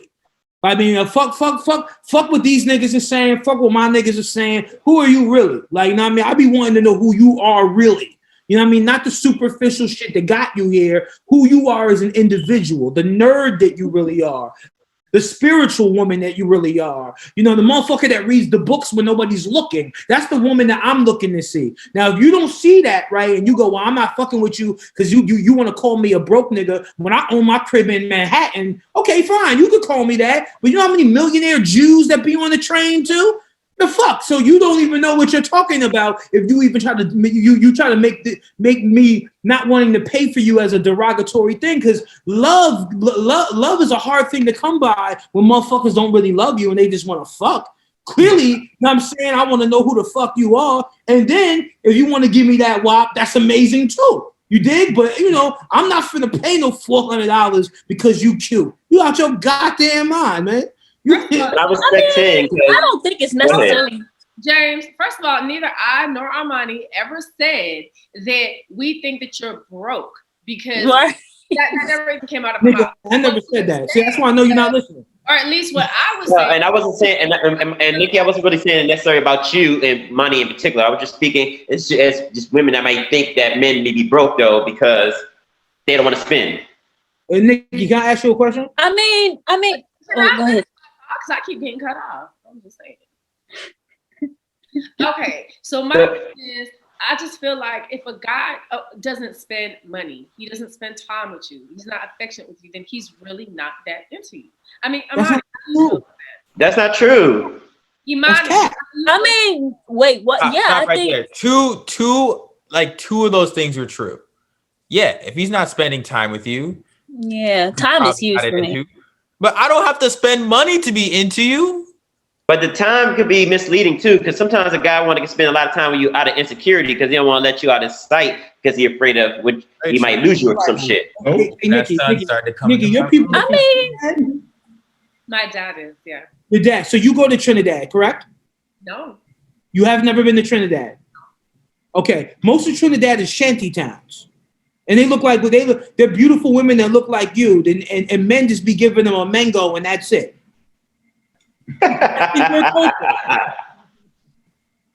Now, if you said Tobago, I'd be like, you're right. That's where the niggas get money at. But Trinidad, Port of Spain, all them places, no, you'll get a fish sandwich and a mango.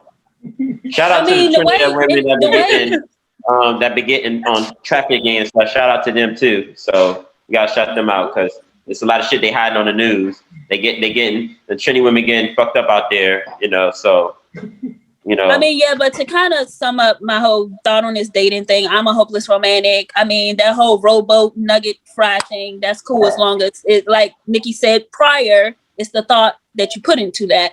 So, I mean, I think as far as the date thing is concerned, obviously you don't need to go to freaking No Booth or anything like that and spend a whole bunch of money, but just don't sit here and try to take somebody to, just put some type of effort into it, basically. That's all it comes down to at the end of the day. So yeah, to wrap that up. Yes, we're gonna wrap this up. Any final words to close these things out? My final thoughts really just on everything is just like, we live in a world that men and women depend on the man, because some men we get to a certain level where the physical don't matter. So I'm not speaking on the men like a man like Tenn. I'm not speaking on men like that don't see it like that, just looks at a woman for who she is. Tenn is the type of, even Gabe, the type of man, they're beyond looking at a woman's physique and like, ooh, I'm driven by that.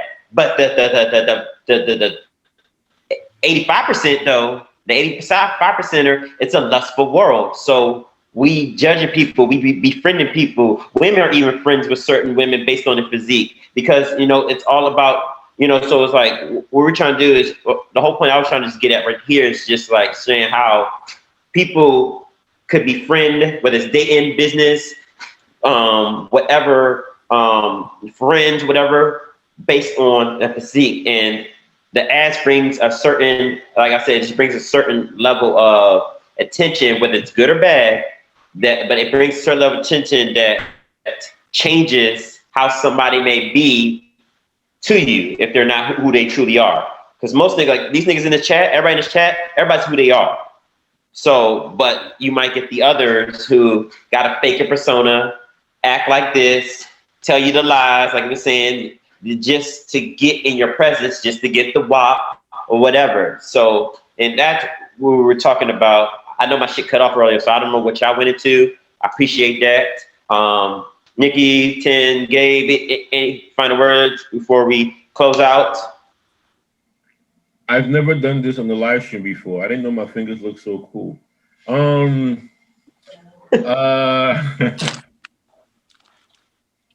5 minutes either, Gabe. My final words are, thank you guys all for inviting me on the stream. It was a pleasure speaking to all of y'all. I learned something. I hope y'all did too. I did not know. The whole point is. Yeah, I did not know that women feel like us but not spending money on them means we don't like them. Personally, if my money ain't right, I'm not wasting anybody's daughter's time. I'm not gonna beg my way or ask my way into a girl's bed. You know what I'm saying? Like, yeah, but yeah, I learned a lot and I appreciate it. Before I go though, this is my Instagram name. Please follow me. I do business. I show people how to save money. I'm not going to show you how to turn $100 into $1,000. I ain't going to show you how to turn $1,000 into $10,000. I don't do that. What I do is show people how to save their money. All right. If you can afford to save money, I can show you how to make money from saving money. All right. A lot of our people are trying to make money in the stock market right now. A lot of us are investing our money, but a lot of us don't know what hedging is. All right. What I show is people how to make money without taking risk. If you invest your money, it implies risk, right? And Miss Nikki, I kind of wanted to work with you because one of the things I was trying to do is I'm trying to like empower sex workers because a lot of, money makes the world go around. And a lot of these women do what they do because of the money. I wouldn't say they love it because of the game. You know what I'm saying? A lot of people do it for the money. So what I'm trying to do is provide financial literacy to a group of women that I need someone to work as a medium through. You know, a lot of the women that I work with, I'm trying to work with, I subscribe to this girl's OnlyFans, not because I care about OnlyFans. I thought it was a way for us to do business. You know what I'm saying? But that didn't work out well. So,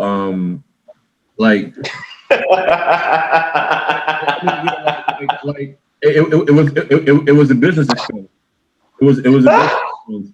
I don't even use that shit. Like I thought that like okay, like I'm saying like okay, cool, like we do business together. I'm saying like I've used it. I'm saying like, but now things are changing because we're having more dialogue. But like, I'm trying to break into a new market, and it can be done. It can be done because a lot of people are on OnlyFans. Like when I went on OnlyFans, do you know people pay for pictures on OnlyFans? What? I'm subscribed to your shit and you want me to pay? Anyway, this business expense, you know what I'm saying? Like, that's all it is. It's a business expense. And I want her to see it as a business expense. So when I tell her to invest in my business and we start doing business together, because I kind of want to tap her network, right? That's essentially what I'm trying to do. I'm trying to tap networks because what I do is called, well, there's no word for Yeah, it. if I said don't make it 5 minutes, dog, you made it 10. Look at your ass. But long story short, though, you know what I'm saying? You can follow each other's Instagram. I know how to monetize organizations. I'm trying to monetize organizations, right? You could have said that in a minute.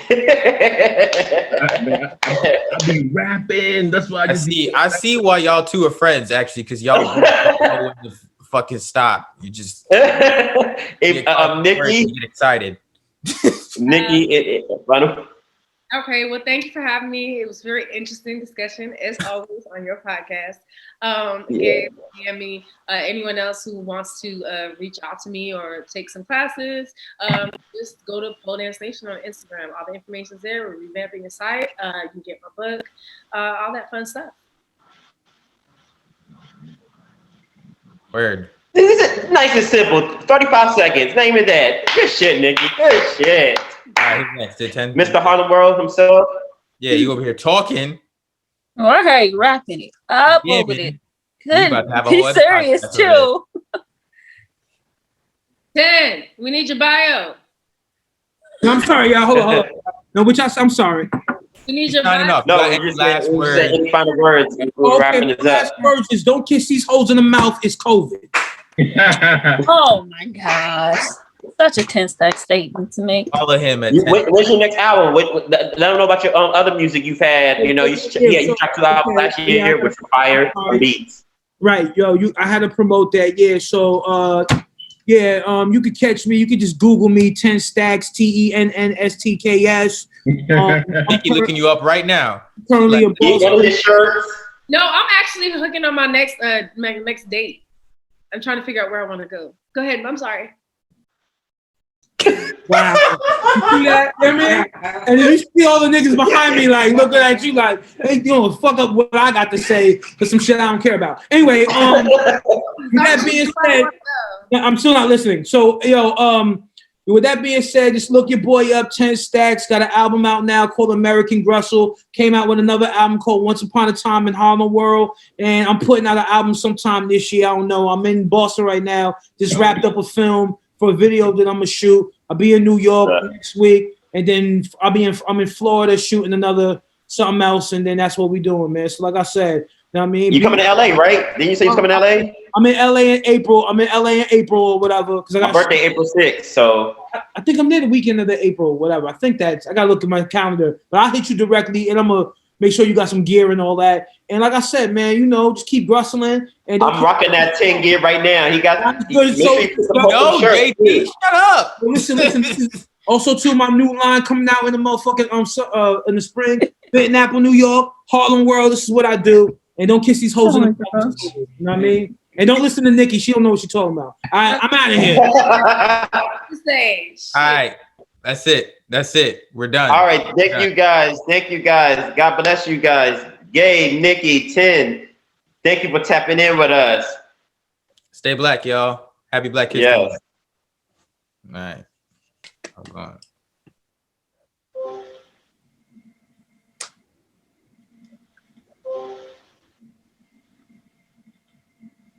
That's for you to sign off, Gabe, so we can wrap up. This guy. Cairo was not playing. This nigga didn't even Cairo dropped off. No, he signed off. He's done. He's like, I got to catch this game. Oh my gosh. I mean, that's cool. What did you I thought it was a I was about to ask you, what'd you get from this? Because some of the stuff was mumbling out. I lost to service in the wild. So to be honest, this conversation really stressed me out today.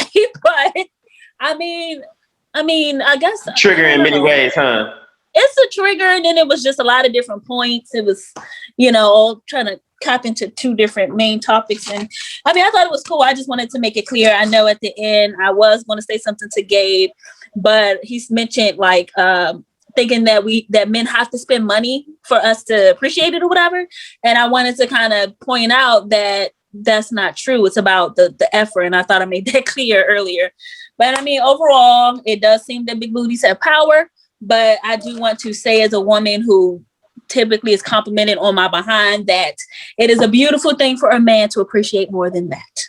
And that's all I have to say about that. And I hate, I know I come off as this, like, always talk about the ass, and it's like, it's not like I wanted to become this. It's just,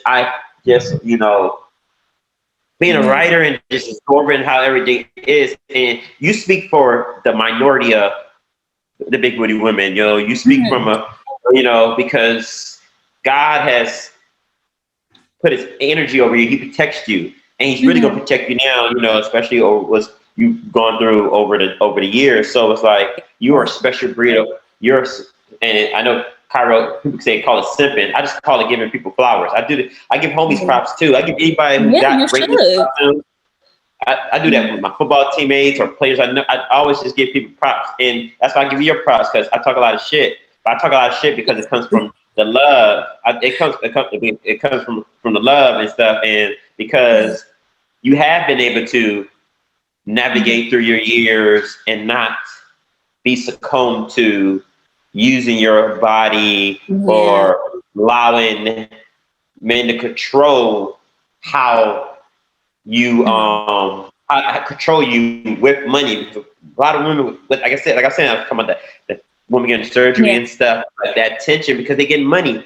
Girls get their ass done, and it's money, it's power behind it. It's so much power. Like if you wanted to use your ass for like a lot of these women, you would not have to work a day in your life, But God bless you with a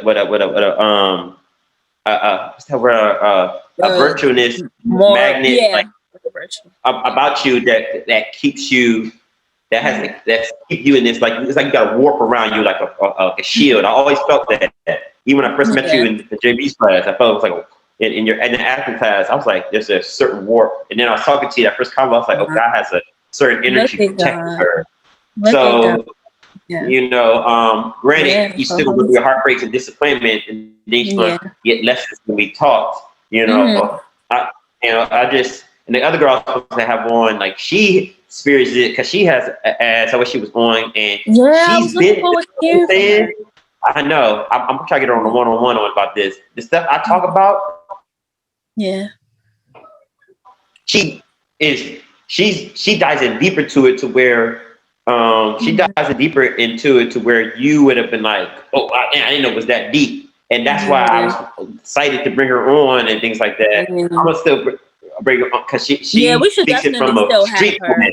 She speaks it from a street woman. You speak it from a virtuous woman. She speaks from a street woman that's in the streets. Like that's how I've met her, but she's always been cool, solid with me. So so that's why so that's what, so I'm just glad that you just keep that protection around you, and you're gonna be fine. So and you're gonna be blessed, and you got talented, and we're gonna go far, especially with this pod. So thanks, JT. I wanted to say I do recognize that booty does, there are different ways or whatever.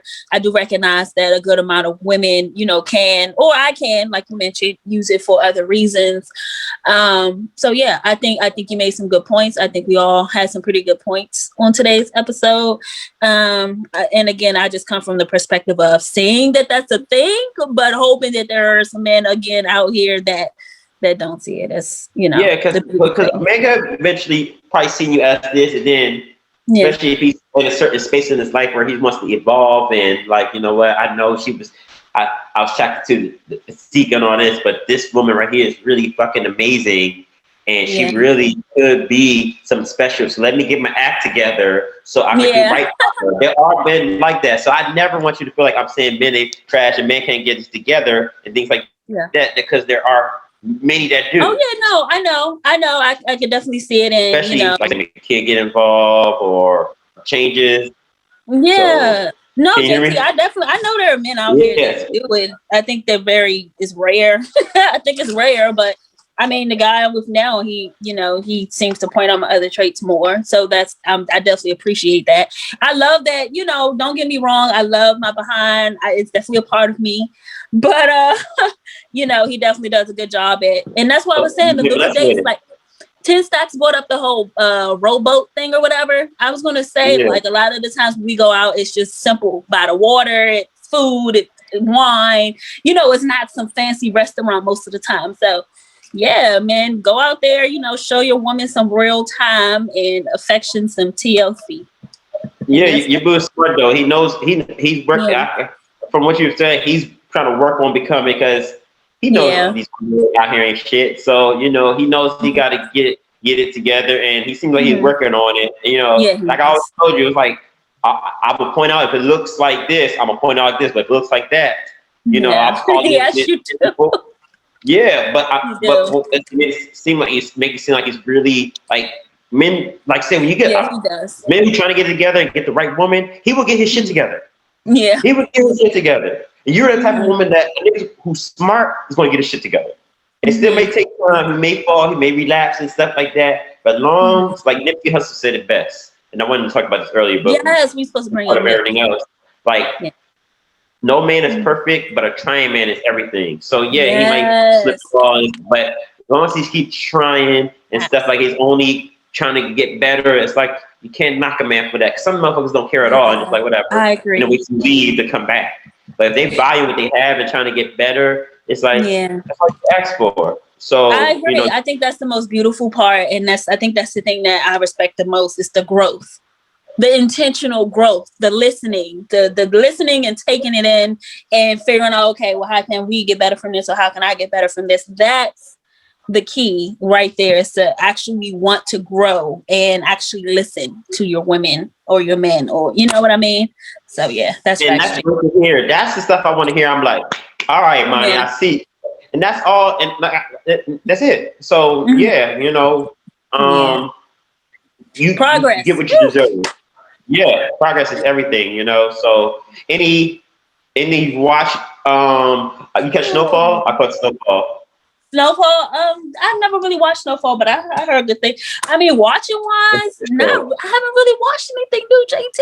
I haven't either. Snowfall, I re-downloaded Hulu with the no ads this time just to catch the first 2 episodes. Yeah, Tom and Jerry came out. I'm not sure if you big Tom and Jerry, but on HBO Max. Hey, if I had a actually, I probably could. Yeah. Man, that's something you really vibe with. Or something I was really vibe with Tom and Jerry. Let's go see Tom and Jerry. Yeah, Tom and Jerry. That shit. Ain't nothing wrong with that. And then my mom watched the Fresh Prince of Bel-Air reunion, the reunion show. She said that was good or whatever. But I say HBO Max is, if you're into buying streaming platforms, that's a good platform to invest in because they got a lot of really good movies and new releases on HBO Max. So that would be my little. I like this. You like this? I like this little angle right here. Don't it look cool? Like this shit is dope, bro. Like this shit is dope right here. I ain't gonna lie. All right. Hey. Thank you, Imani, the man. You're always gonna be the MVP. You said what? No, go ahead, JT. I'm listening. No, I was saying that you're always gonna be the MVP of this, because again, sex sells. You bring beauty, but you bring intellect too. So you're not just a person that just let me see what she's talking about. I appreciate that. But it's like, I like her. Okay, she just so light skinned bougie. Who knows what she's talking? And then before you know, like you're the type. I feel like when people watch, they're gonna get behind you. Instead of, especially if women are looking to judge, they're gonna get behind you. Because anytime women have spoken on this podcast, they always spoke highly of you. Yeah, I love all of you. And thank you for that. I appreciate that. I was about to say, I just lost my train of thought. I hate when that happens. How about you being? Huh? How about you being standing out and everybody knows you? Standing out, yeah. It'll come to me. But I agree with that, JT. I just love the direction we're going in this podcast. Oh, and I was going to say that's why I thought it was important to kind of let the guests speak today.